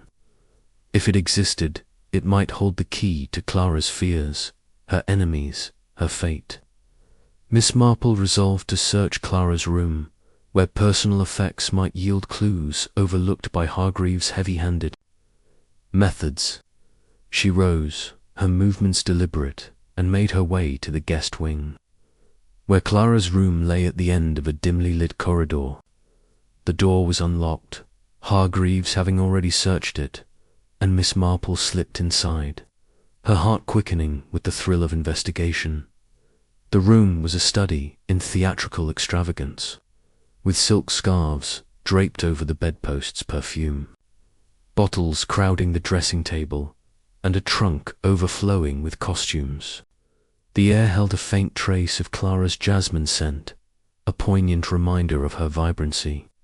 Miss Marple began her search methodically, checking drawers and shelves, her gloved hands careful not to disturb the scene. In a velvet-lined jewellery box, she found a bundle of letters, but they were mundane fan letters, theatre contracts, a note from a costume designer. None bore the menacing tone she sought. Under the pillow, however, she discovered a small notebook, its leather cover worn. She opened it, her eyes scanning the pages. The entries were brief, written in Clara's flamboyant hand, and chronicled her social engagements. One passage caught Miss Marple's attention. Dinner at RM tomorrow. H2 attentive, M furious. Must watch my steppy, knows more than she says. The initials were clear: H for Henry, M for Margaret, but E intrigued her. Evelyn, perhaps, or another player in Clara's drama. The note hinted at tensions within the manor, but no letter was tucked within the pages, and Miss Marple closed the notebook, her mind racing. As she replaced it, a floorboard creaked outside the door. She froze, her heart steady but her senses alert. The sound was not repeated, but she sensed a presence, someone lingering in the corridor. Slipping to the door, she opened it quietly, but the hallway was empty, the shadows unbroken. Yet the air felt charged, as if the manor itself would. Watching, Miss Marple returned to her room, her resolve strengthened. The notebook confirmed Clara's awareness of danger, but the letter, if it existed, remained elusive. Back in her armchair, she resumed her knitting, her needles clicking in rhythm with her thoughts. Dr. Lloyd's doubts, his hesitation, his knowledge of digitalisol pointed to a man wrestling with more than professional grief. The letter, the notebook, the poisoned stuffing, these were threads in a tapestry of deceit, and Miss Marple was determined to trace them to their source. The manor's inhabitants, each with their secrets, were bound by Clara's death, and the truth, she knew, lay in the quiet moments, the unguarded glances, the doubts that betrayed the heart as the rain intensified. Miss Marple set her knitting aside, her eyes drifting to the window. The night was dark, but her mind was alight with possibilities. Tomorrow, she would seek out Evelyn, whose fear held a key to the mystery. For now, she would rest, her instincts honed, her patience infinite. The doctor's doubts had deepened. The puzzle, but Miss Marple was no stranger to shadows, and she would follow them until the light of truth emerged. Chapter 7. The actresses passed the third morning at Rosewood Manor broke with a tentative sun, its rays piercing the clouds to dapple the estate's lawns with patches of gold. The rain of the previous night had left the air fresh, scented with wet grass and blooming roses, but within the manor's ancient walls, a stifling tension persisted, as if the tragedy of Clara Beaumont's death had seeped into the very stone. Miss Jane Marple, seated in her guest room with a cup of tea, gazed out at the gardens, her knitting needles idle in her lap. Her sharp blue eyes, undimmed by age, reflected a mind in motion, piecing together the fragments of a puzzle that grew more intricate with each passing hour. Clara's notebook, discovered the previous evening, had opened a new avenue of inquiry, and Miss Marple was determined to explore it. The actress's room, with its lingering scent of jasmine and its theatrical clutter, beckoned as a repository of secrets. Miss Marple had gleaned much from the notebook's cryptic entry, H. Too attentive, M. Furious, must watch my step, knows more than she says, but the absence of the threatening letter. Dr. Lloyd had mentioned, gnawed at her. The initials pointed to Sir Henry, Lady Margaret, and possibly Evelyn Carter, but the broader context of Clara's life remained elusive. Her past, Miss Marple suspected, held the key to her death, and the guest room was the place to begin unravelling it. After breakfast, a subdued affair marked by Sir Henry's forced joviality and Lady Margaret's strained silence, Miss Marple sought permission from Inspector Hargreaves to revisit Clara's belongings. The inspector, ensconced in the study with a growing pile of statements, was sceptical but acquiesced, his moustache twitching with impatience. "You've a keen eye, Miss Marple, I'll grant you that," he said, "but don't disturb anything. My men have been through it already." Miss Marple smiled, her expression deferential but her resolve firm. "Of course, Inspector, I shall be most careful." Clara's room, at the end of the guest wing, was, as she had left it, a shrine to a life cut short. The silk scarves draped over the bedposts fluttered faintly in the draught from an open window, and the dressing table gleamed with perfume bottles and a silver-backed mirror. The trunk of costumes, spilling feathers and sequins, stood open, a testament to Clara's flamboyant career. Miss Marple closed the door softly, her gloved hands moving with the precision of one accustomed to delicate tasks. She began with the dressing table, checking beneath the bottles and inside a lacquered jewellery box, the fan letters and contracts. She had found the previous night was still there, but nothing new emerged. Her attention turned to a small writing desk by the window. its surface cluttered with programs and a half-finished letter to a London friend, full of breezy gossip but no substance. Under a blotter, however, Miss Marple found a locked diary, its leather cover embossed with Clara's initials. The lock was flimsy, and a hairpin from her reticule, wielded with practiced ease, sprang it open. She settled into a chair, the diary in her lap, and began to read, her heart quickening with anticipation. The entries were sporadic, written in Clara's bold, looping hand, and chronicled her triumphs and feuds in the theatrical world. She wrote of sold-out performances, jealous rivals, and ardent admirers, her tone a mix of vanity and defiance. One entry, dated a month prior, caught Miss Marple's eye. A.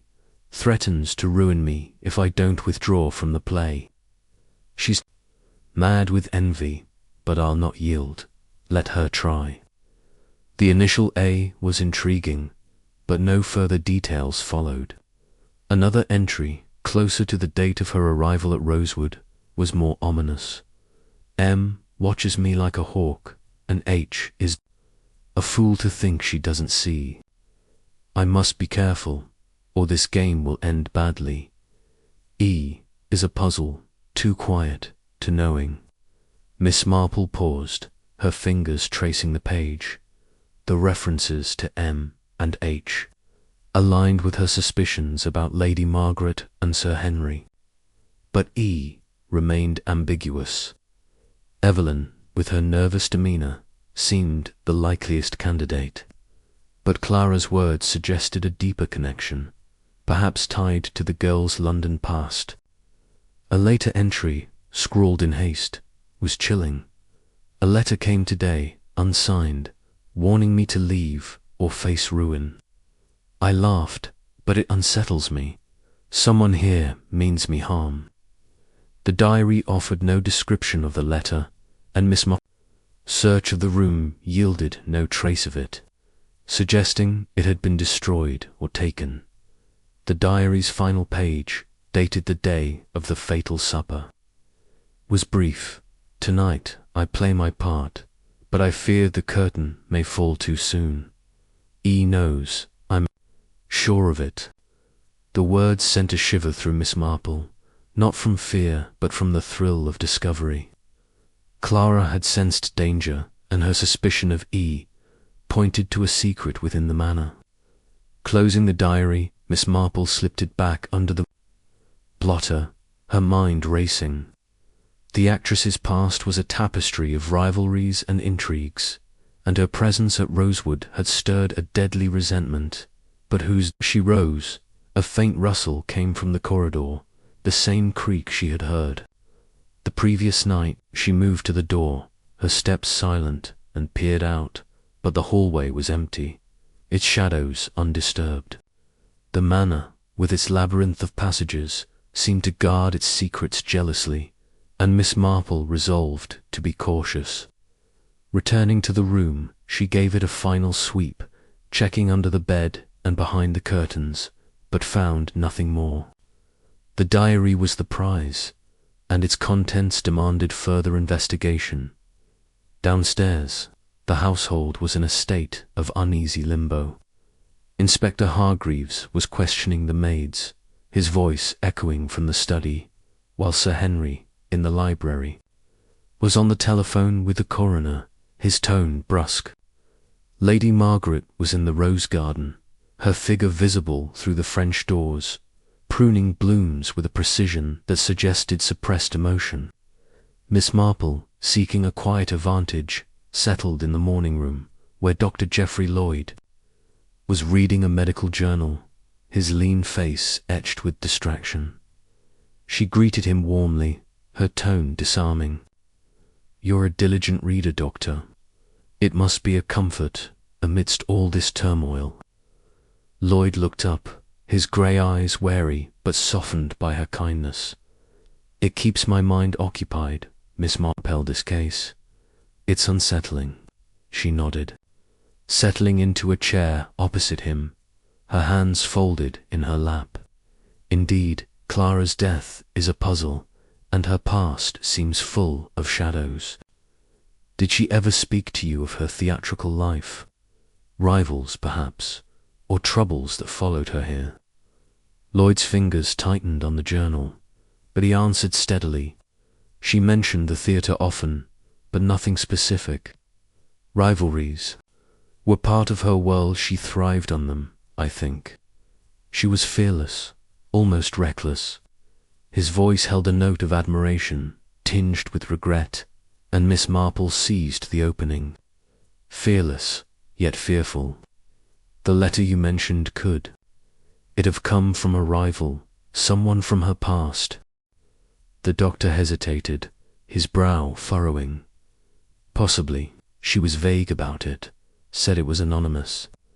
I advised her to ignore it, but she seemed shaken.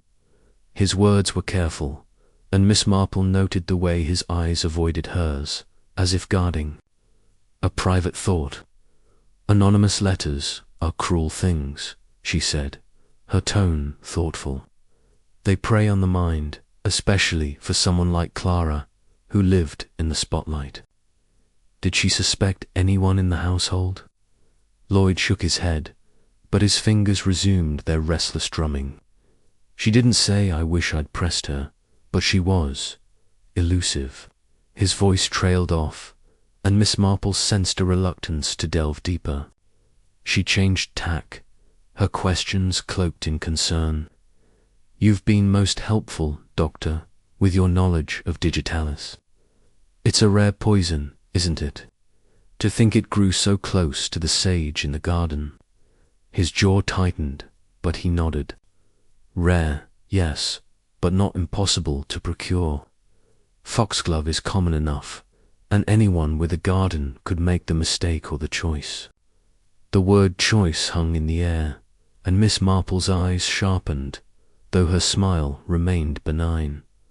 A choice, indeed, and one wonders who made it and why Clara was the target. Lloyd offered no reply, his attention returning to his journal, and Miss Marple excused herself, her mind alight with possibilities. In the hallway, she encountered Evelyn Carter carrying a tray of tea things to the kitchen. The girl's face was pale, her eyes hollow, and her hands trembled, rattling the cups.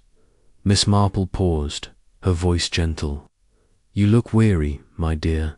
This must be a dreadful time for you. Evelyn started, nearly dropping the tray, but managed a nod. It is, ma'am.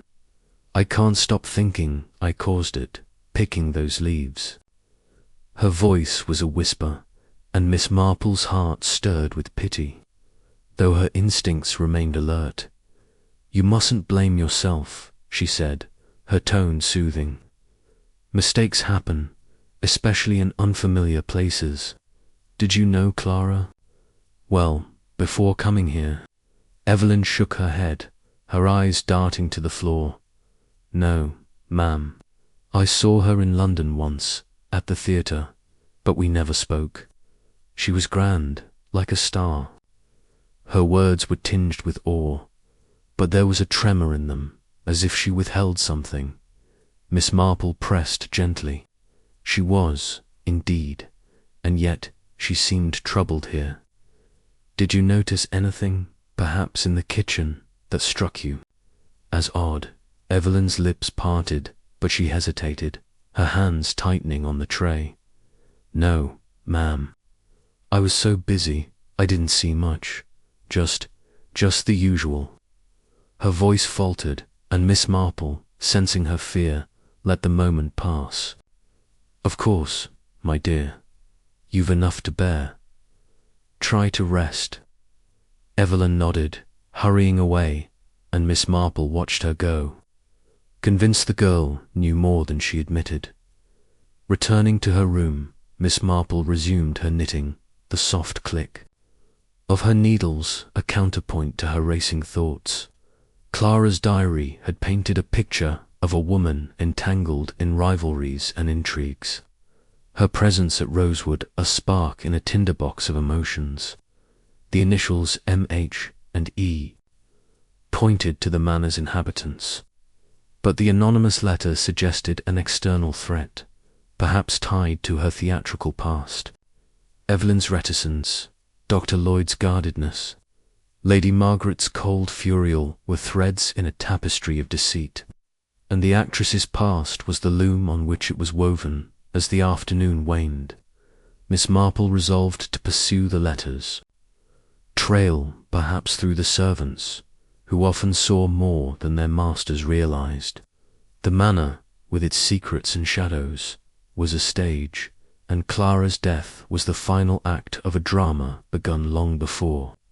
Miss Marple would watch, listen, and probe her patience as sharp as her needles, until the curtain rose on the truth.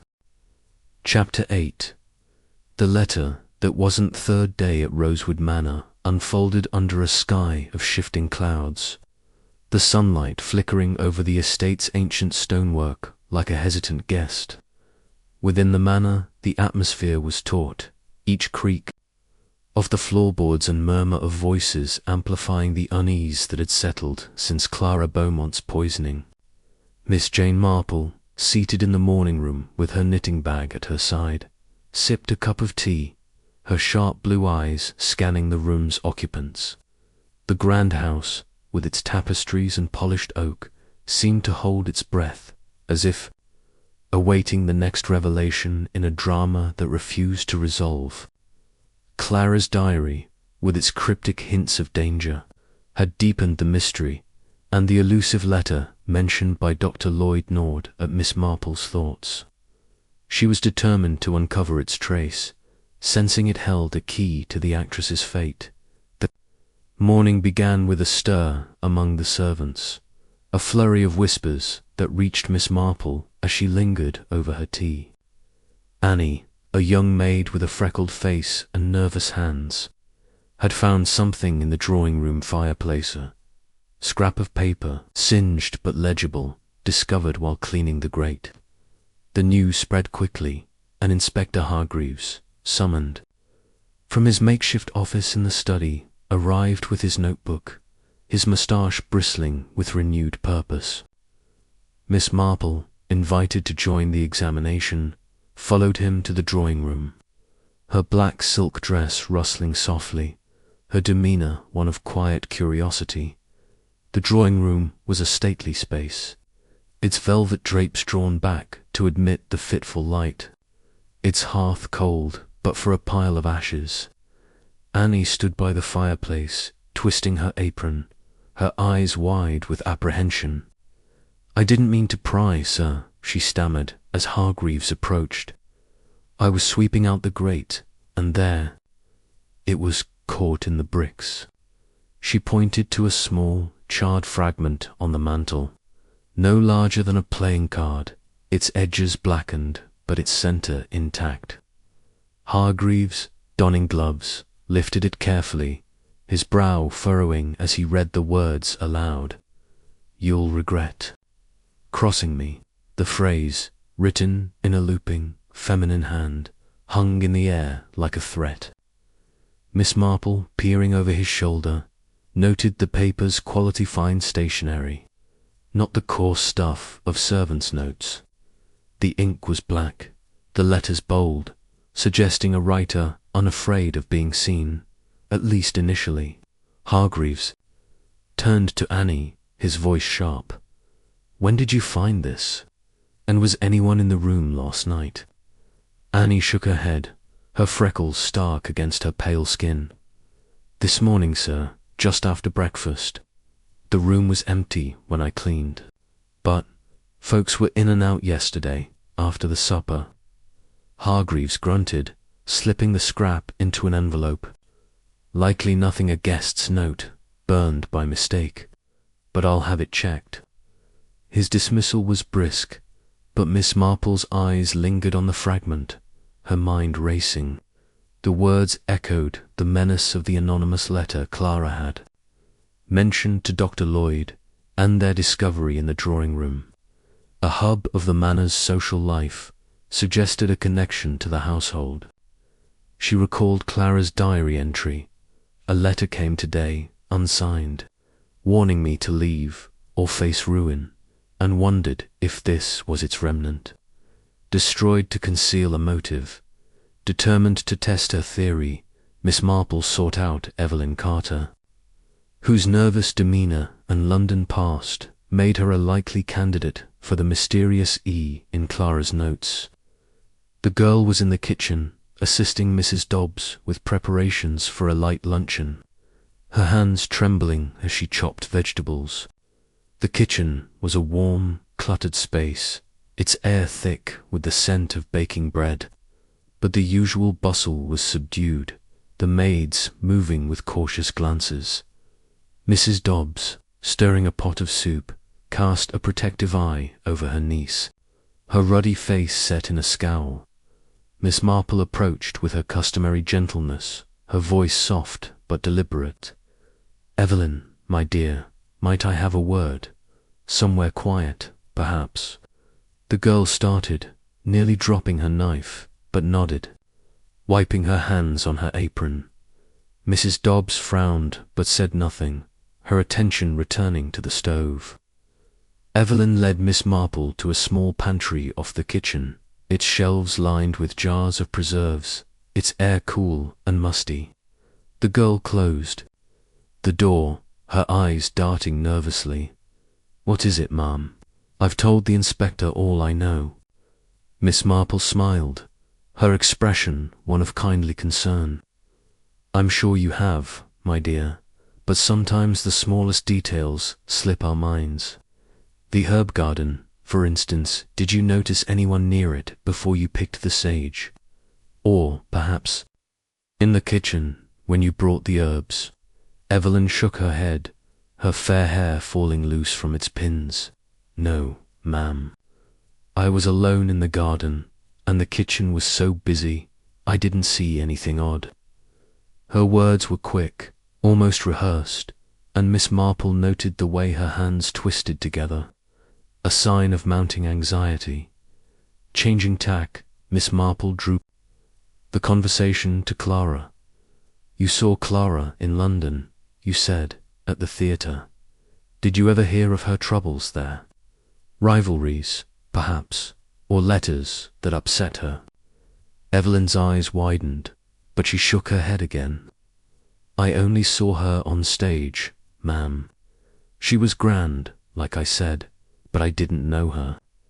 I heard talk of feuds, but that's theatre focal ways, squabbling." Her voice was strained, and Miss Marple, sensing a barrier, pressed gently. "And here, at the manor, did Clara ever speak to you? Perhaps about a letter she received?" Evelyn's face paled, her hands clenching. "No, ma'am.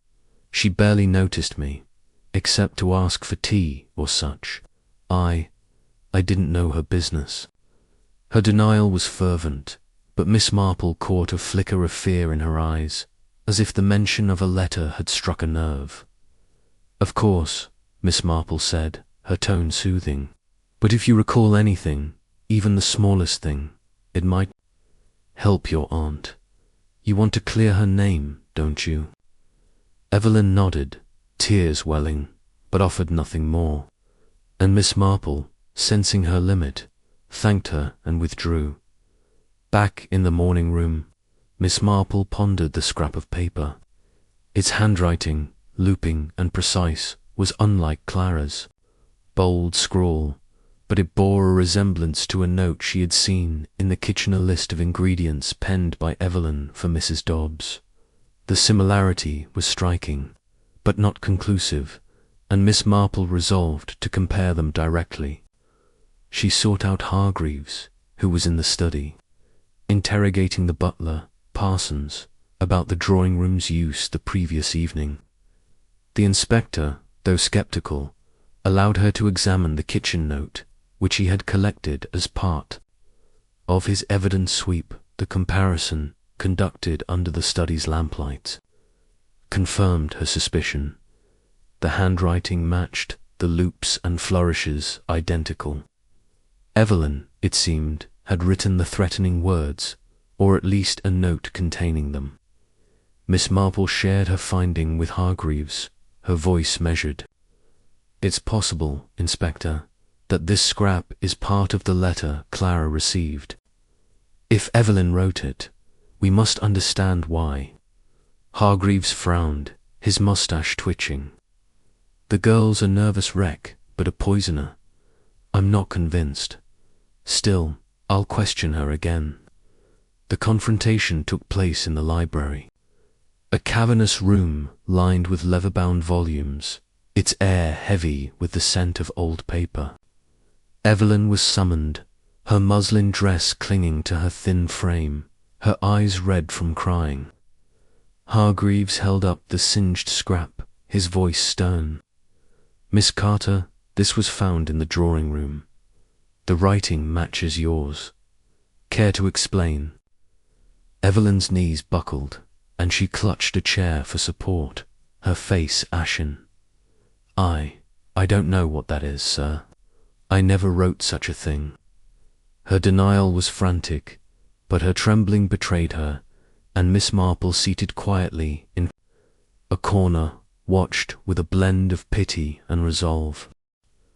Hargreaves pressed her, his tone unrelenting. "Don't lie, girl. This is evidence, and it points to you. Did you threaten Miss Beaumont? Did you tamper with the herbs?" Evelyn sobbed, shaking her head.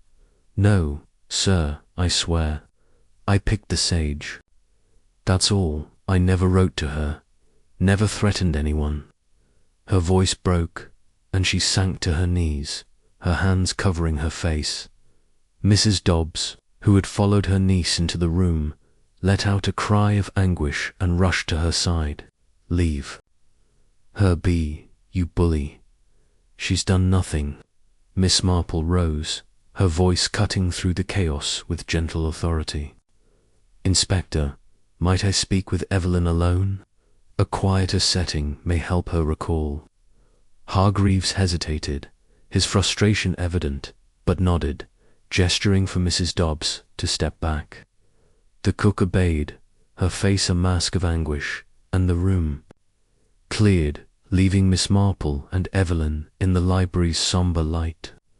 The girl remained on the floor, her sobs subsiding into hiccups, and Miss Marple knelt beside her, her touch light on her shoulder.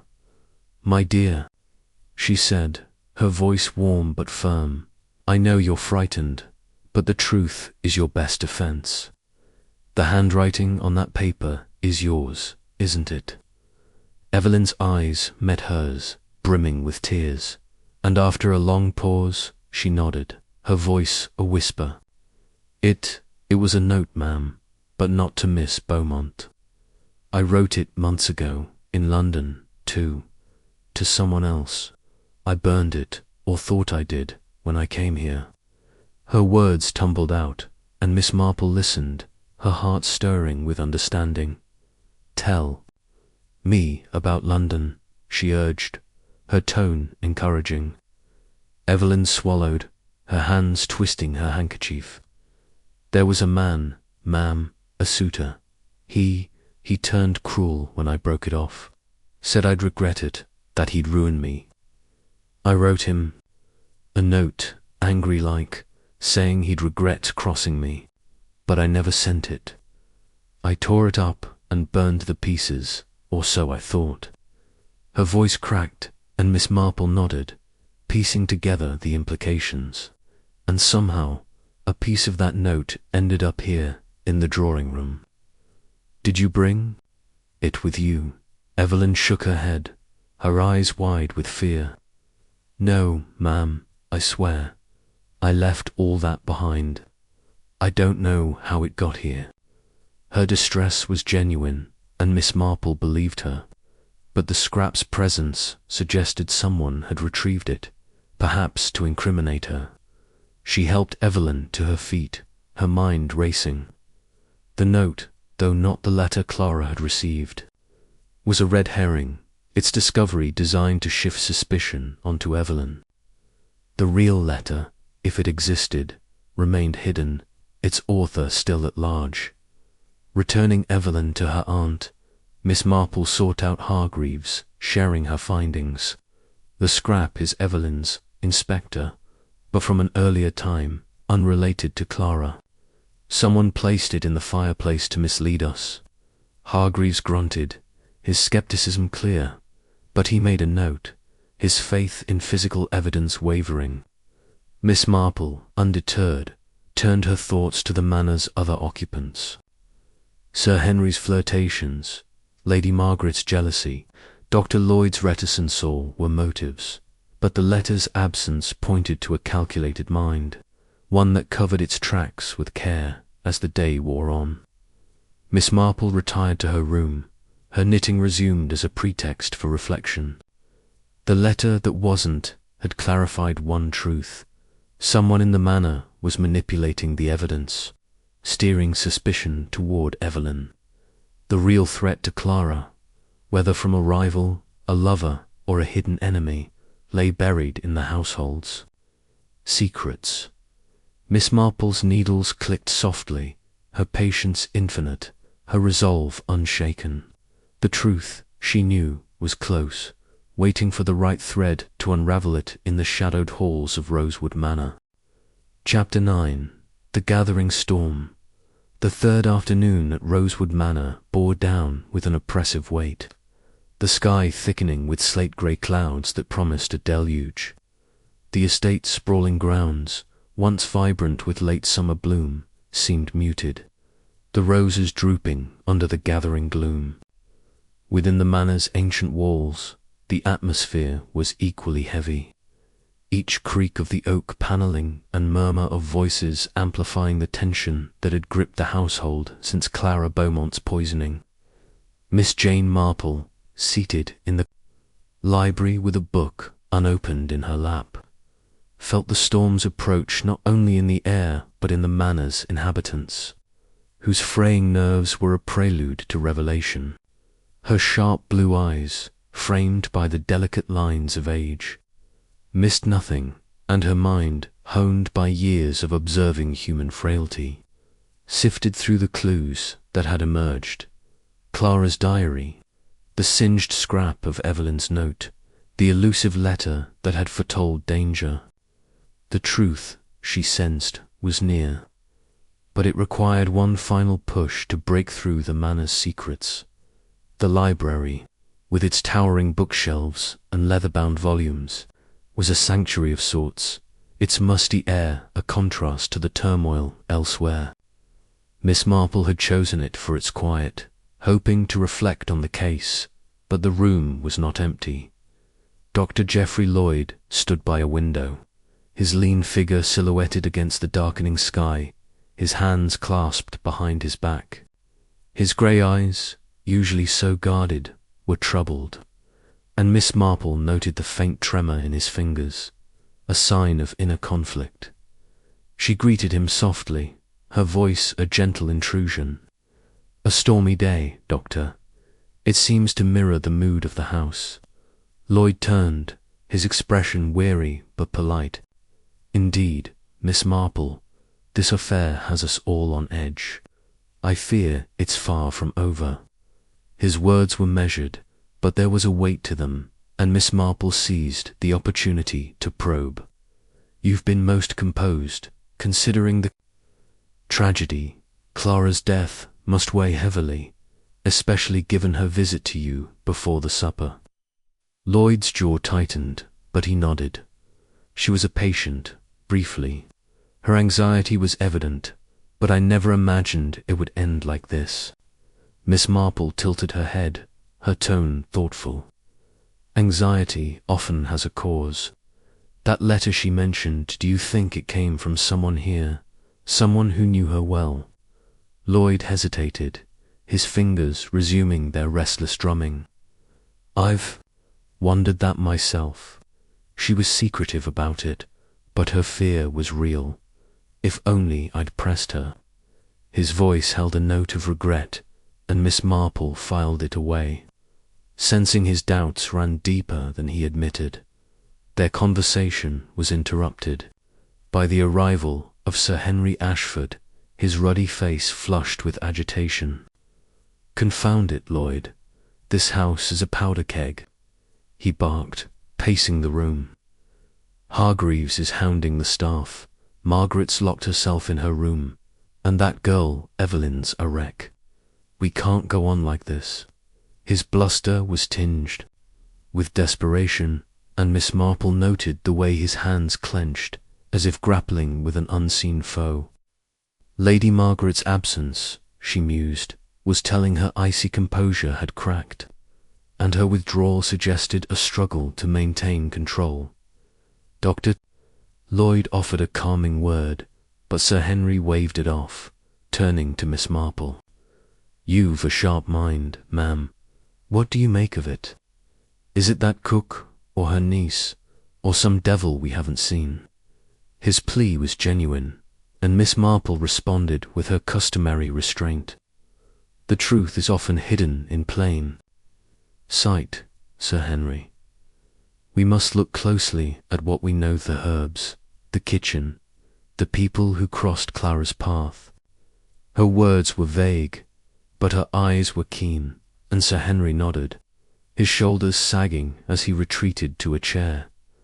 The library door opened again, admitting Inspector Hargreaves, his notebook tucked under his arm, his moustache bristling with frustration. "Miss Marple, Sir Henry, Doctor," he said, his tone clipped. "I've had enough of half-truths. Mrs. Dobbs is on the verge of arrest for negligence, unless we find something solid. I need your cooperation, all of you." His gaze settled on Miss Marple, a grudging acknowledgement of her insight, and she rose, her black silk dress rustling softly. "Inspector, might I suggest a closer look at the kitchen? The herb's journey from garden to table may hold the answer." Hargreaves grunted, but agreed, and the group, Miss Marple, Hargreaves, and Dr. Lloyd, with Sir Henry trailing, reluctantly made their way to the kitchen. The room was a hive of subdued activity, the maids moving with quiet efficiency under Mrs. Dobbs' watchful eye. The cook, her broad figure dominating the space, was kneading dough, her hands forceful but her face drawn. Evelyn hovered nearby, her muslin dress stained with flour, her eyes darting nervously as the visitors entered. The air was warm, scented with herbs and baking, but the usual cheer was absent, replaced by a palpable dread. Miss Marple's gaze swept the kitchen, noting the scrubbed counters, the gleaming pots, the row of earthenware jars labelled with herbs. She approached the jars, her gloved hand lifting the lid of the one marked sage. The contents were as expected: silvery green leaves, fragrant but innocuous. Yet, as she tilted the jar, a faint residue clung to the inner rim, a powdery substance that was not sage. She inhaled discreetly, detecting a bitter, acrid note, distinct from the herb's earthy scent. "Inspector," she said, her voice calm but urgent, "this jar may hold more than sage. A trace of something else. Perhaps." Hargreaves, intrigued despite himself, took the jar, his thick fingers careful not to disturb the contents. "Foxglove, you think?" he asked, his eyes narrowing. Miss Marple nodded. "It's possible. If ground finely, it could be mixed with sage, unnoticed until consumed." Dr. Lloyd, standing nearby, leaned closer, his brow furrowing. "A deliberate act, then, not just a mistaken harvest." His voice was low, and Miss Marple noted the way his hands clenched, as if the realization stirred a private fear. Mrs. Dobbs, overhearing, abandoned her dough, her face reddening. "That's nonsense. My jars are clean, my herbs pure. I'd know if someone meddled." Her indignation was fierce, but Miss Marple's gentle questions cut through her bluster. "Of course, Mrs. Dobbs, your care is renowned. But the kitchen is busy, is it not? Could someone have accessed the jars, perhaps when you were occupied?" The cook hesitated, her eyes flickering to Evelyn, who stood frozen, her hands twisting her apron. "It's possible," Mrs. Dobbs admitted, her voice grudging. The maids were in and out, and I was at the oven when Evelyn brought the herbs. But I'd have seen a stranger. Her tone was defiant, but Miss Marple sensed a crack in her certainty, a dawning awareness of vulnerability. Hargreaves, seizing the moment, questioned the maids, who confirmed the kitchen's chaos before the supper. Annie, the freckled girl, recalled a moment when the sage jar was left unattended on the counter. But no one had seen tampering. Evelyn, under Hargreaves' stern gaze, grew paler, her voice barely audible. "I put the herbs in the jar, sir, like Aunt Mary told me. I didn't touch anything else." Her eyes met Miss Marple's, pleading for belief, and the old lady nodded, her expression kind but probing. "You did your best, my dear. But did you notice anyone near the jars after you filled them? A maid, perhaps, or a guest?" Evelyn shook her head, tears welling, but her hesitation was palpable, and Miss Marple filed it away, convinced the girl was withholding something. The inspection concluded with Hargreaves ordering the jar sealed for analysis, his frustration mounting. "If there's foxglove in there, it's no accident," he muttered, glaring at Mrs. Dobbs. Someone knew what they were doing. The cook bristled, but her defiance was tempered by fear, and she returned to her dough, her hands trembling. Dr. Lloyd, silent through much of the exchange, offered to assist with the analysis. But Hargreaves waved him off, his trust in the household waning. As the group dispersed, Miss Marple lingered in the kitchen, her eyes on Evelyn, who was whispering urgently to her aunt. The girl's fear was palpable, and Miss Marple resolved to speak with her alone, sensing a secret that could unlock the case. She approached Mrs. Dobbs, her voice soft. "You've a heavy burden, Mrs. Dobbs, with the kitchen and your niece to protect. If there's anything more you recall, it might spare Evelyn further distress." The cook's eyes softened, but her jaws set. "I've told all I know, ma'am. If there's blame, it's mine, not hers." Her loyalty was fierce, but Miss Marple sensed a barrier, a truth held back. Leaving the kitchen, Miss Marple encountered Lady Margaret in the hallway, her auburn hair pinned tightly, her silk dress impeccable despite the turmoil. The hostess's face was pale, her eyes shadowed, and she greeted Miss Marple with a strained smile. "This is a dreadful time, Miss Marple. I trust the inspector is making progress." Her tone was polite, but there was a brittleness to it, and Miss Marple responded with care. "He is thorough, Lady Margaret. The kitchen holds many secrets, does it not? Such a busy place, so easy for things to go unnoticed." Lady Margaret's smile faltered, her hands smoothing her skirt. "I leave the kitchen to Mrs. Dobbs. She's always been reliable till now." The words were sharp, and Miss Marple noted the flicker of anger in her eyes, a resentment that went beyond the poisoning. "Of course," she said, her tone neutral, "though one wonders how well we know those around us, even in our own homes." Lady Margaret's gaze sharpened, but she said nothing, excusing herself with a nod. And Miss Marple watched her go, convinced her hostility toward Clara was a thread to follow. In the library, Miss Marple found Sir Henry, his brandy glass empty, his face etched with worry. "This is tearing us apart," he muttered, not looking at her. "Margaret's like a stranger, and the staff are terrified. What's to be done?" His plea was raw, and Miss Marple offered a gentle word. "The truth will out, Sir Henry. It always does, given time." Her words were comforting, but her mind was elsewhere, piecing together the day's discoveries, the tainted jar, Evelyn's fear, Lady Margaret's anger, Dr. Lloyd's unease. As evening approached, the storm broke, rain lashing the windows, and thunder rumbling in the distance. Miss Marple retired to her room, her knitting resumed as a pretext for reflection. The residue in the sage jar was a breakthrough, proof that the poisoning was no accident. Someone had ground foxglove into the herb, knowing it would reach the table. The question was who, and why Clara?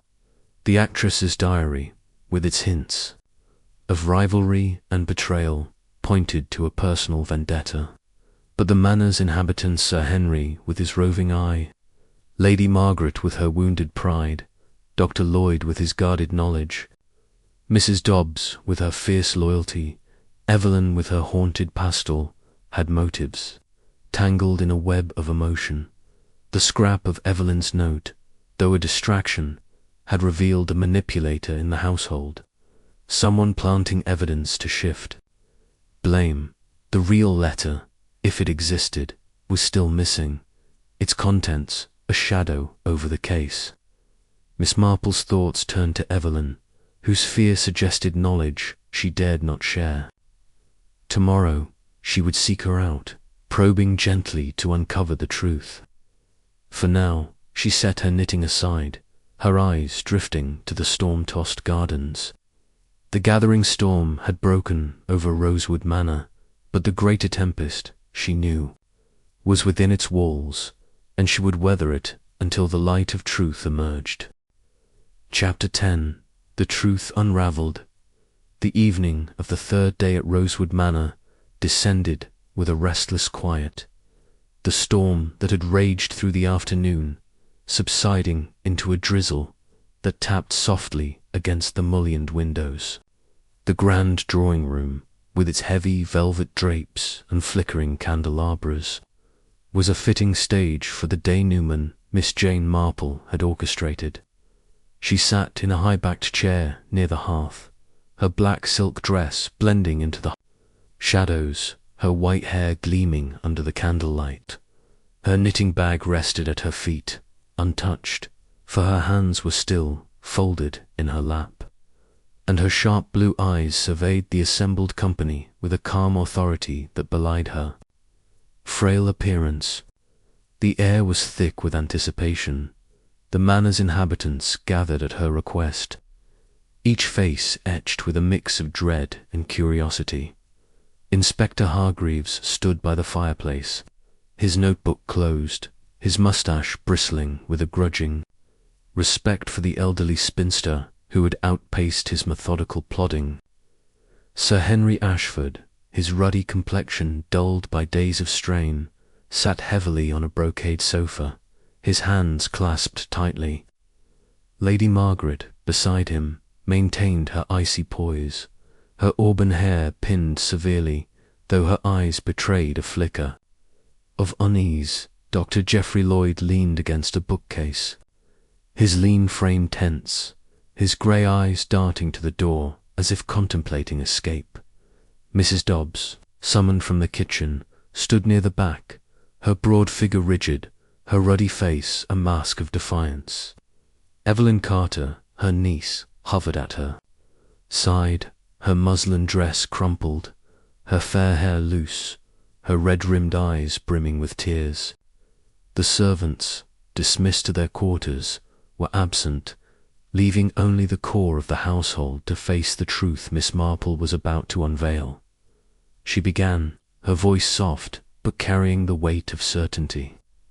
"We are gathered here because a terrible act has occurred, a life taken, a poison administered in a dish meant to nourish. Clara Beaumont's death was no accident, and the time has come to lay bare the how and why of it." Her words silenced the room, and even Sir Henry's restless shifting ceased, his gaze fixed on her. Hargreaves nodded, a silent signal for her to proceed, and Miss Marple continued, her tone measured but incisive. "Let us begin with the facts," she said, her eyes sweeping the group. "Clara died from foxglove, or digitalis, concealed in The herb stuffing served at supper. The poison was swift, its symptoms unmistakable, as Dr. Lloyd so astutely observed. She glanced at the doctor, who stiffened but said nothing. The sage, we were told, came from the manor's garden, gathered by Evelyn Carter at her aunt's request. Evelyn, inexperienced with country herbs, believed she picked sage, but foxglove found its way into the dish. How? Evelyn let out a small sob, and Mrs. Dobbs' arm tightened around her, but Miss Marple's gaze was kind yet unrelenting. The herb garden, as I observed, grows sage and foxglove side by side, their leaves deceptively similar, especially at dusk. An error was possible, and Evelyn's distress suggests she blames herself for such a mistake. She paused, her eyes softening as they met the girls. But the truth lies beyond the garden, in the kitchen where the herbs were prepared.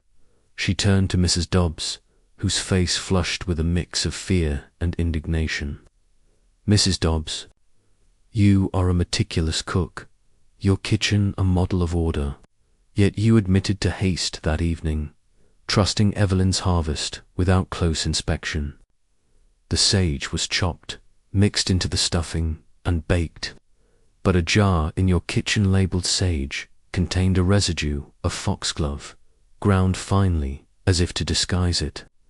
The cook's eyes widened, her hands clenching her apron, but she remained silent, her lips pressed into a thin line. Miss Marple's voice grew firmer.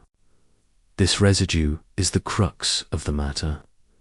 Evelyn brought sage to the kitchen, but someone ensured foxglove reached the stuffing.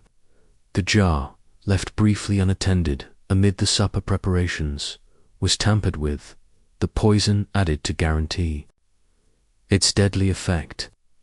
She paused, letting the weight of her words settle, and the room's tension thickened, each occupant shifting under her scrutiny. Motives abound, she continued, her eyes moving to Sir Henry. Sir Henry, your admiration for Clara was evident, perhaps too evident for some. He reddened, his hands gripping the sofa's arm, but he offered no protest. Lady Margaret, your displeasure with Clara's presence was equally clear, a natural response to a perceived threat.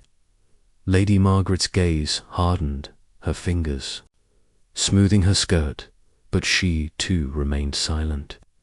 Dr. Lloyd, your quick diagnosis and knowledge of digitalis raised questions, as did your reticence about Clara's fears. The doctor's jaw tightened, his drumming fingers stilling, but he met her eyes with a guarded nod. And then there is Evelyn, Miss Marple said, her tones softening as she looked at the trembling girl. Your mistake in the garden was innocent, my dear, but your fear suggests a burden beyond it. You believed you caused Clara's death, didn't you? And that guilt has silenced you. Evelyn's tears spilled over, and she nodded, her voice a whisper. I thought it was my fault, ma'am. I picked the wrong leaves, and she died because of me. Miss Marple's expression was one of deep compassion, but her words were resolute. You picked sage, Evelyn, as you said. The foxglove came later, added to the jar by someone who knew its power. She turned to Mrs. Dobbs, her voice steady but piercing. Mrs. Dobbs, you tampered with the sage jar, didn't you? Not to kill, perhaps, but to protect Evelyn from a threat you believed Clara posed. The cook's face crumpled, her defiance shattering like glass. She sank into a chair, her hands covering her face, and a low moan escaped her. Oh God, help me, she whispered, her voice breaking. I didn't mean for her to die.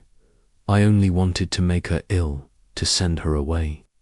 The confession hung in the air, a thunderclap in the quiet room, and Evelyn gasped, clutching her aunt's arm. Sir Henry swore under his breath, and Lady Margaret's eyes widened, though her expression remained unreadable. Dr. Lloyd stepped forward, as if to speak, but Miss Marple's raised hand silenced him. "Tell us, Mrs. Dobbs," she said gently, "why you felt such a desperate act was necessary." The cook's shoulders heaved, her tears falling freely, but she lifted her head, her voice raw with anguish. It was for Evelyn. That woman Clarechet knew about Evelyn's trouble in London, the man who shamed her, the scandal that drove her here. I overheard her in the hall, talking to Sir Henry, saying she'd expose Evelyn if she didn't leave the manor. Said it would ruin her, make her unmarriageable. I couldn't let that happen, not to my sister's girl. She paused, her breath ragged, and continued, her words tumbling out. I knew about foxglove from my mother, who used it for heart remedies, but only a pinch. I thought a bit in the stuffing would sicken Clara, make her leave without a fuss. I ground it fine, mixed it with the sage in the jar when Evelyn was at the sink. I didn't know it would kill her. I swear I didn't. Her voice rose, a plea for understanding, and Evelyn, sobbing, clung to her, her own guilt mingling with shock. Miss Marple nodded, her eyes filled with sorrow but no judgment. You acted out of love, Mrs. Dobbs, but love can blind us to consequences. The dose was too strong, and Clara, perhaps already weakened by her anxieties, succumbed. She turned to the others, her voice firm. Evelyn's mistake was the catalyst, but it was your act, Mrs. Dobbs, that turned an error into tragedy. The scrap of Evelyn's note, found in the fireplace, was a distraction, perhaps placed by you to shift suspicion, but the truth lies in the jar and your intent. Hargreaves, who had listened in stunned silence, stepped forward, his notebook open once more. Mrs. Dobbs, you've confessed to poisoning the dish, however unintended. I've no choice but to arrest you. His voice was gruff, but there was a reluctance in it, as if the cook's motive softened the crime's edges. Mrs. Dobbs rose, her face ashen but resolute, and allowed Perkins, the young sergeant, to lead her from the room. Evelyn followed, her sobs echoing down the hall, a heart-rending counterpoint to the drizzle outside. The drawing-room fell silent, the weight of the confession settling like dust. Sir Henry ran a hand through his hair, his voice hoarse. Good God, what a mess. All for a bit of gossip. Lady Margaret's lips tightened, but she said nothing, her eyes fixed on the hearth. Dr. Lloyd, his tension easing, spoke at last, his voice low. I suspected something deliberate, but not this. Poor woman, she meant no harm. His words were sincere, but Miss Marple noted a lingering shadow in his eyes, as if he carried his own unspoken burden. She rose, her movements deliberate, and addressed the group one final time. The truth is a painful thing, but it frees us from suspicion's shadow. Clara's death was a tragedy born of misunderstanding and desperation, but we must learn from it and go on. Her words were a quiet benediction, and the group dispersed. Sir Henry to his study, Lady Margaret to her rooms, Dr. Lloyd to confer with the coroner. Miss Marple remained, her eyes on the flickering candles, her mind sifting through the case's final threads, the residue in the sage jar. Evelyn's mistaken harvest, Mrs. Dobbs' desperate act all, had aligned to form a deadly chain. Clara's diary, with its hints of rivalry and fear, had pointed to tensions within the manor, but the real motive lay in Mrs. Dobbs' fierce love for her niece. The anonymous letter, never found, was likely a red herring, a theatrical flourish from Clara's past that had amplified her anxieties but played no role in her death. The scrap of Evelyn's note, though a distraction, had served to muddy the waters. Perhaps an impulsive act by Mrs. Dobbs to protect her niece further as the candles burned low. Miss Marple gathered her knitting bag, her heart heavy but her conscience clear. The manor's secrets had been laid bare, but the cost was greater life lost, a family broken, a household shaken. She made her way to her room, the drizzle a soft accompaniment to her thoughts. Tomorrow she would return to St. Mary Mead, her quiet village a world away from Rosewood's turmoil. But for now she would rest, her work done, her faith in truth unshaken. The storm had passed, but its echoes would linger, a reminder that even the gentlest hearts could sow the seeds of tragedy. Chapter 11. The Aftermath.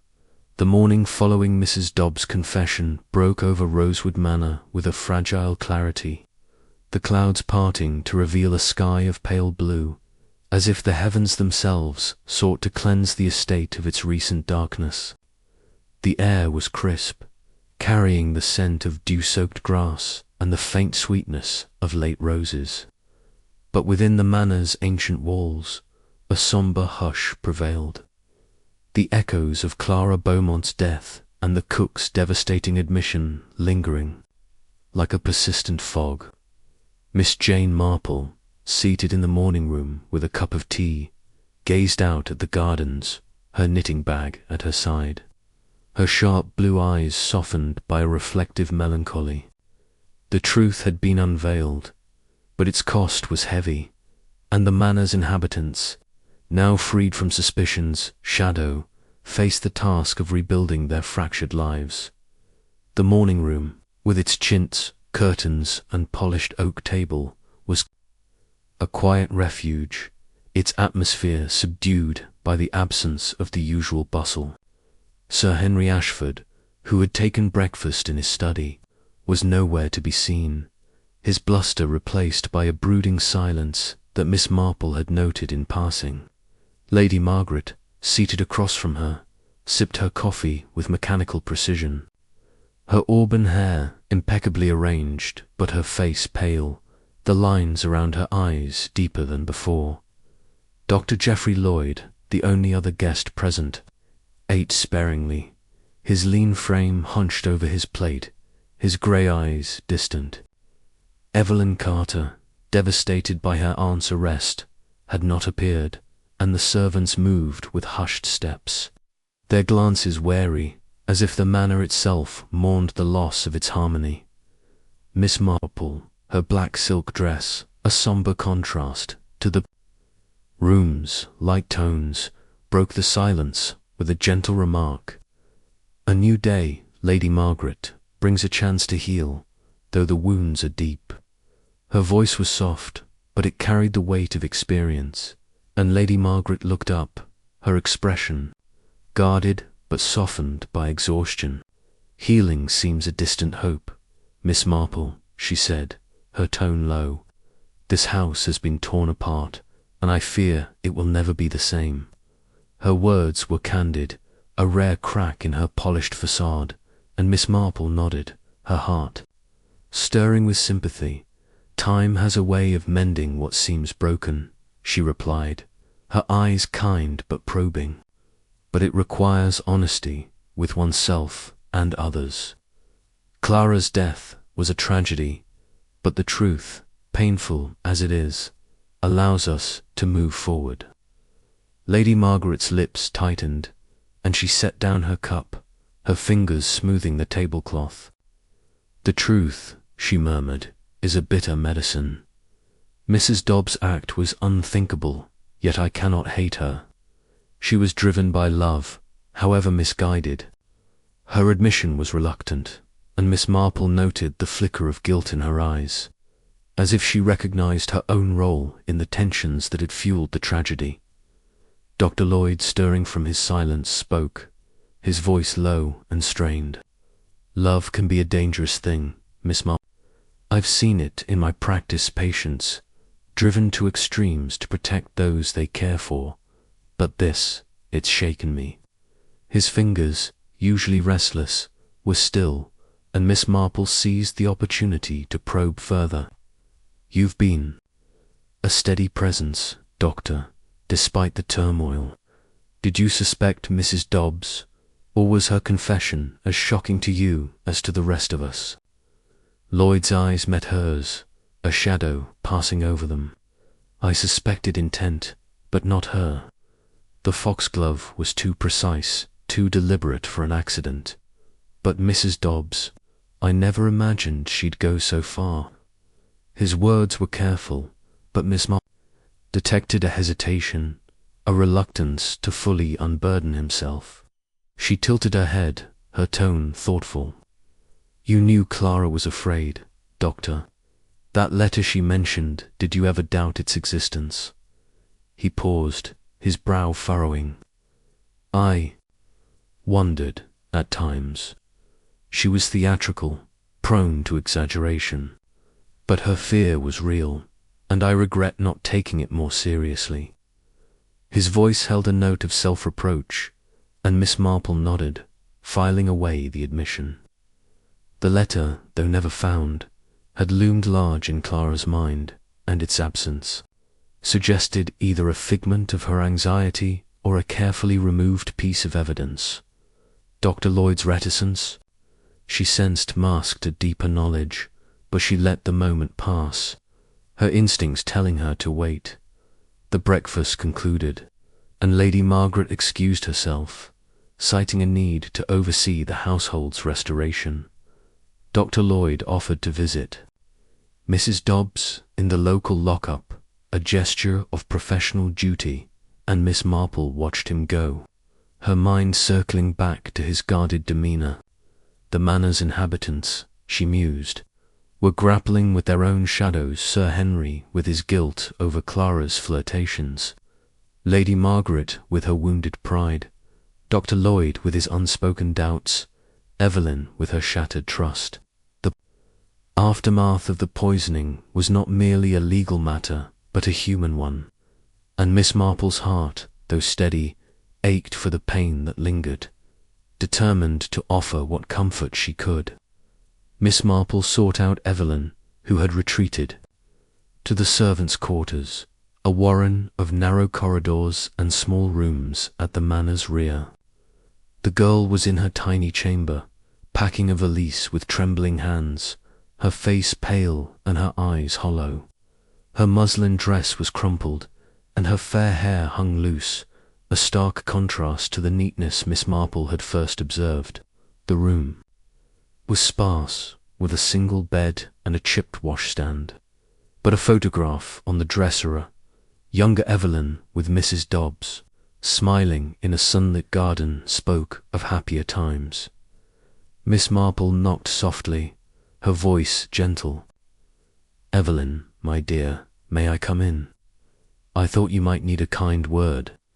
The girl started, nearly dropping a folded shawl, but nodded, her tears welling anew. "Oh, ma'am, I don't know what to do.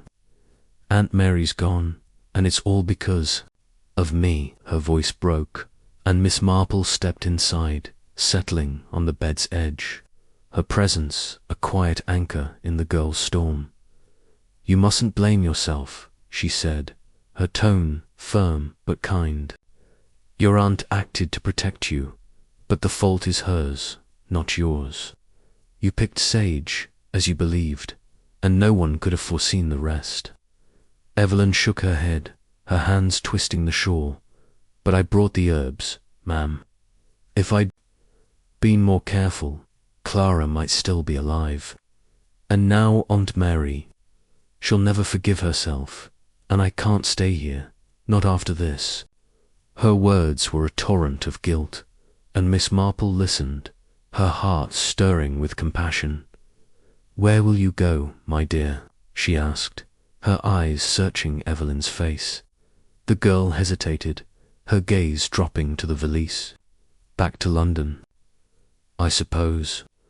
There's a cousin who might take me in, though I've no heart for it. I thought Rosewood was a fresh start, but it's ruined everything." Her voice was barely audible, and Miss Marple reached out, her gloved hand resting lightly on Evelyn's.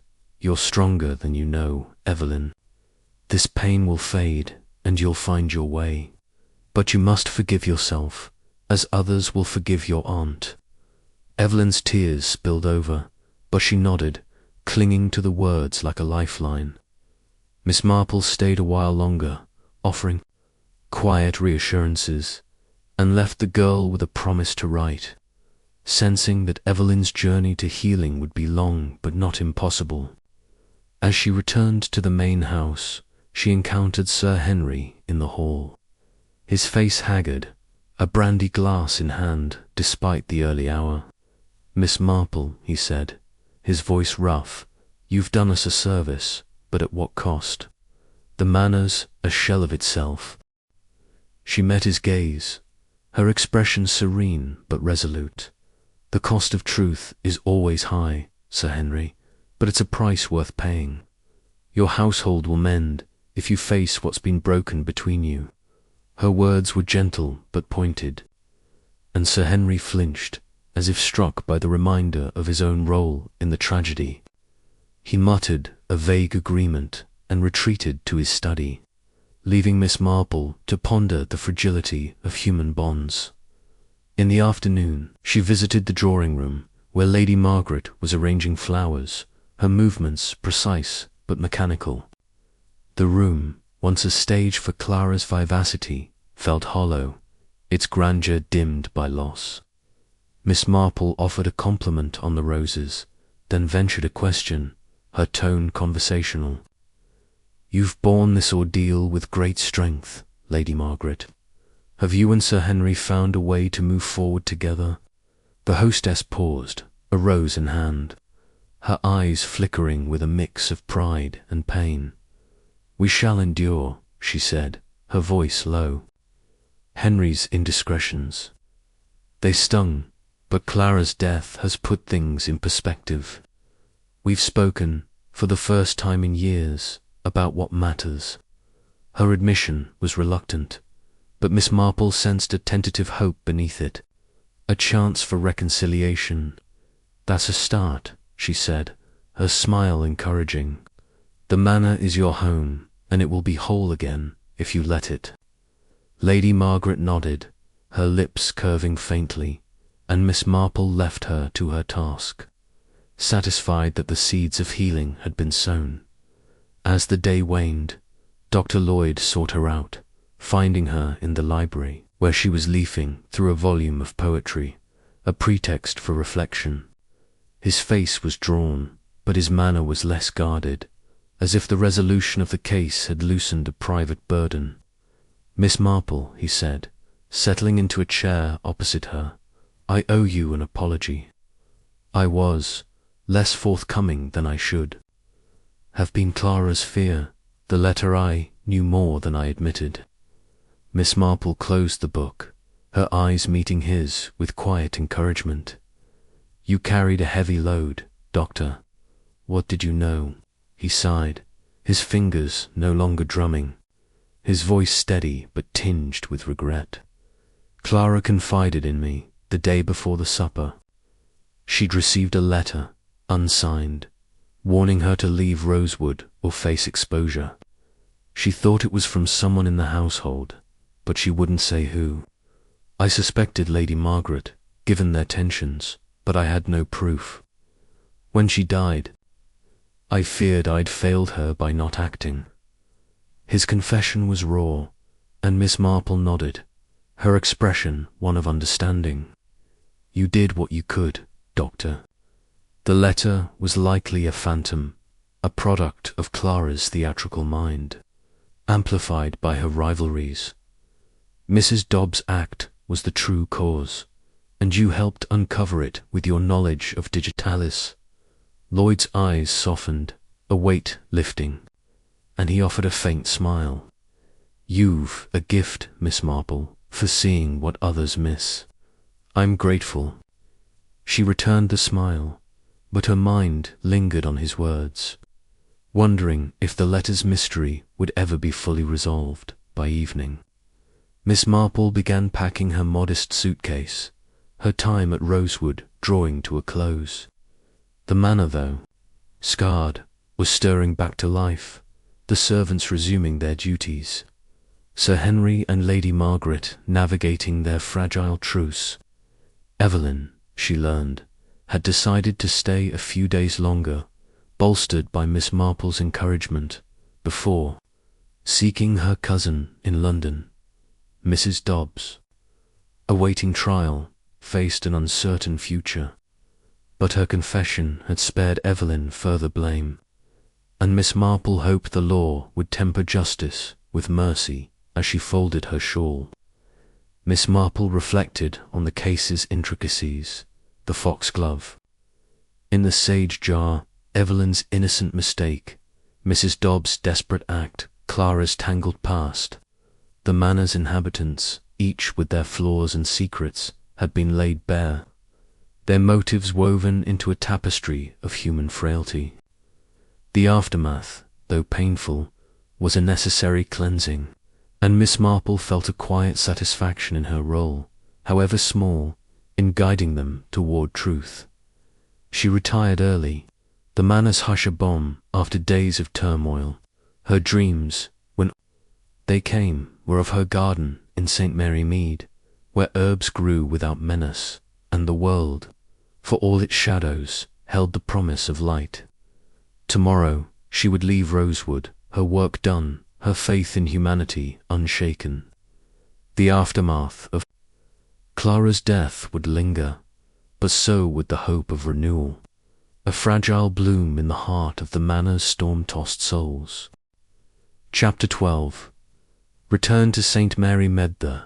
Final morning at Rosewood Manor dawned with a serene brilliance, the sun rising over the estate's rolling lawns to bathe the ancient stonework in a golden glow.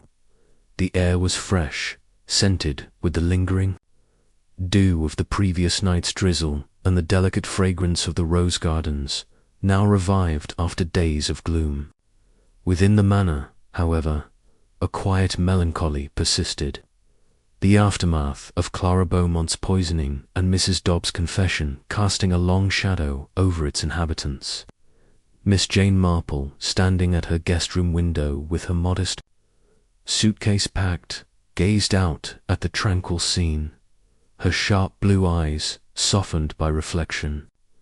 Her work at Rosewood was done, and the call of her cottage in St. Mary Mead beckoned, promising the familiar comforts of her garden and the gentle rhythm of village life. The morning room, where breakfast was served, was a study in subdued civility. Sir Henry Ashford, his ruddy complexion restored but his demeanor chastened, greeted Miss Marple with a gruff nod, his tweed jacket neatly pressed as if to reclaim some semblance of normalcy. Lady Margaret, seated opposite him, offered a faint smile, her auburn hair gleaming under the chandelier, though her hands betrayed a slight tremor as she poured tea. Dr. Geoffrey Lloyd, the last of the guests to remain, was absent, having left early to visit the coroner and offer medical testimony for Mrs. Dobbs' case. Evelyn Carter, too, was not present, her decision to stay a few days longer tempered by a need for solitude after her aunt's arrest. The servants moved with hushed efficiency, their faces marked by a cautious relief, as if the manor was slowly exhaling after holding its breath. Miss Marple, her black silk dress a sombre contrast to the room's light tones, took her place at the table, her knitting bag at her feet, though her needles remained untouched. She accepted a slice of toast, her appetite modest, and engaged her hosts with gentle courtesy. "You've been most hospitable, Sir Henry, Lady Margaret, despite such trying circumstances," she said, her voice warm but measured. "Rosewood is a fine home, and I trust it will regain its warmth in time." Sir Henry cleared his throat, his hands fumbling with his napkin. "Kind of you to say, Miss Marple. This business has shaken us, but we'll muddle through. Your insight was a godsend, though I wish it hadn't come to this." His words were gruff but sincere, and Miss Marple noted the flicker of gratitude in his eyes, tempered by a lingering guilt over his role in the tensions that had fueled the tragedy. Lady Margaret, stirring her tea, added softly, "We owe you a great deal, Miss Marple. The truth, however painful, has cleared the air. We can begin anew, Henry and I." Her admission was tentative, but Miss Marple sensed a genuine resolve. A bridge mended between husband and wife. She smiled, her expression one of quiet encouragement. Beginnings are often born of endings. Lady Margaret, you've a strong foundation here, and I've no doubt you'll build upon it. Her words were a gentle benediction, and Lady Margaret's lips curved faintly, a rare warmth breaking through her reserve. Breakfast concluded with little fanfare, and Miss Marple excused herself to finalize her departure. In her room, she checked her suitcase, ensuring her shawl and a small volume of poetry were tucked safely within. Her thoughts, however, were not on her journey but on the case that had unfolded at Rosewood. The foxglove in the sage jar, Evelyn's innocent mistake, Mrs. Dobbs' desperate act to protect her niece. Clara's tangled web of rivalries and fears all had converged in a tragedy that had tested the manor's soul. The anonymous letter, never found, had been a phantom, a shadow cast by Clara's theatrical anxieties rather than a concrete threat. The singed scrap of Evelyn's note, though a distraction, had revealed the cook's attempt to shield her niece. A final act of love in a chain of missteps. As she closed her suitcase, a soft knock sounded at the door. It was Evelyn, her muslin dress freshly pressed, her fair hair pinned neatly, though her eyes were still shadowed by grief. "Miss Marple, Mum," she said, her voice trembling, "I wanted to thank you before you go. You believed me when no one else did, and you saved me from worse." Her words were halting, and Miss Marple stepped forward, her gloved hand resting lightly on the girl's arm. "You've no need to thank me, my dear," she said, her tone warm but firm. "You were honest in your heart, and that's what mattered. Your aunt's love for you was her guide, though it led her astray. You must carry on, for her sake, and find your own path." Evelyn's eyes brimmed with tears, but she nodded, clutching a small handkerchief. "I'll try, ma'am. I'm staying a bit longer to help the maids, then I'll go to my cousin in London. Maybe I can start fresh." Asterisk, Miss Marple. Heart stirred with hope for the girl, whose resilience shone through her pain. "You will, Evelyn. And if you're ever near St. Mary Mead, my cottage is open to you." She offered a card with her address, a rare gesture, and Evelyn took it, her fingers trembling. The girl curtsied, a ghost of a smile breaking through, and left, her footsteps lightening as she descended the stairs. Miss Marple watched her go, satisfied that Evelyn's spirit, though bruised, would mend. The hired car arrived promptly at noon, its driver a taciturn man from the nearby village.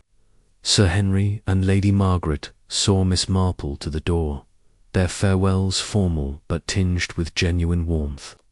"Safe travels, Miss Marple," Sir Henry said, his handshake firm. "You've left us better than you found us, and that's no small thing." Lady Margaret, her eyes softer than before, added, "We shan't forget your kindness. You're welcome at Rosewood, should you ever return."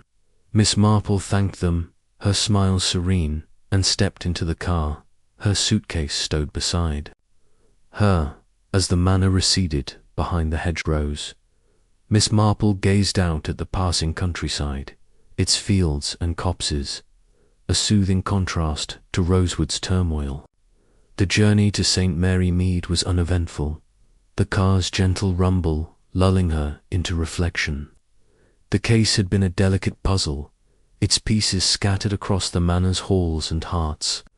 Clara's death, though tragic, had been a catalyst, exposing the frailties and strengths of those around her.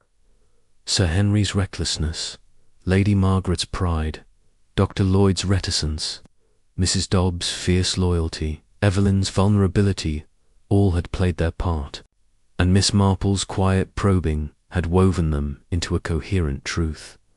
Back in her cottage, Miss Marple was greeted by the familiar comforts of home, the chintz-curtained parlour, the ticking clock, the scent of lavender from her window box.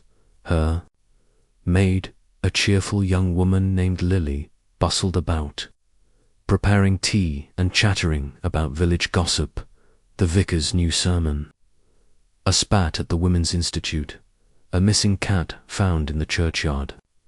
Miss Marple listened with a fond smile. Her knitting resumed as she settled into her armchair, the needle's soft click a counterpoint to Lily's prattle.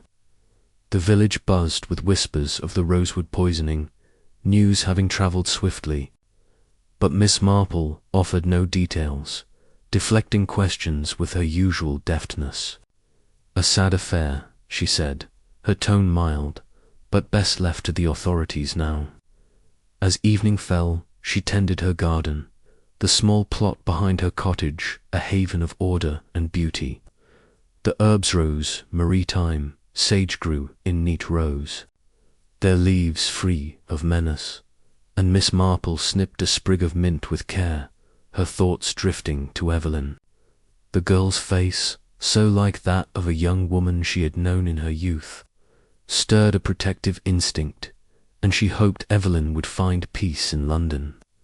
Far from the manor's shadows, Mrs. Dobbs' fate weighed on her, but Miss Marple trusted the law to balance justice with mercy, recognizing the cook's act as one of misguided love rather than malice.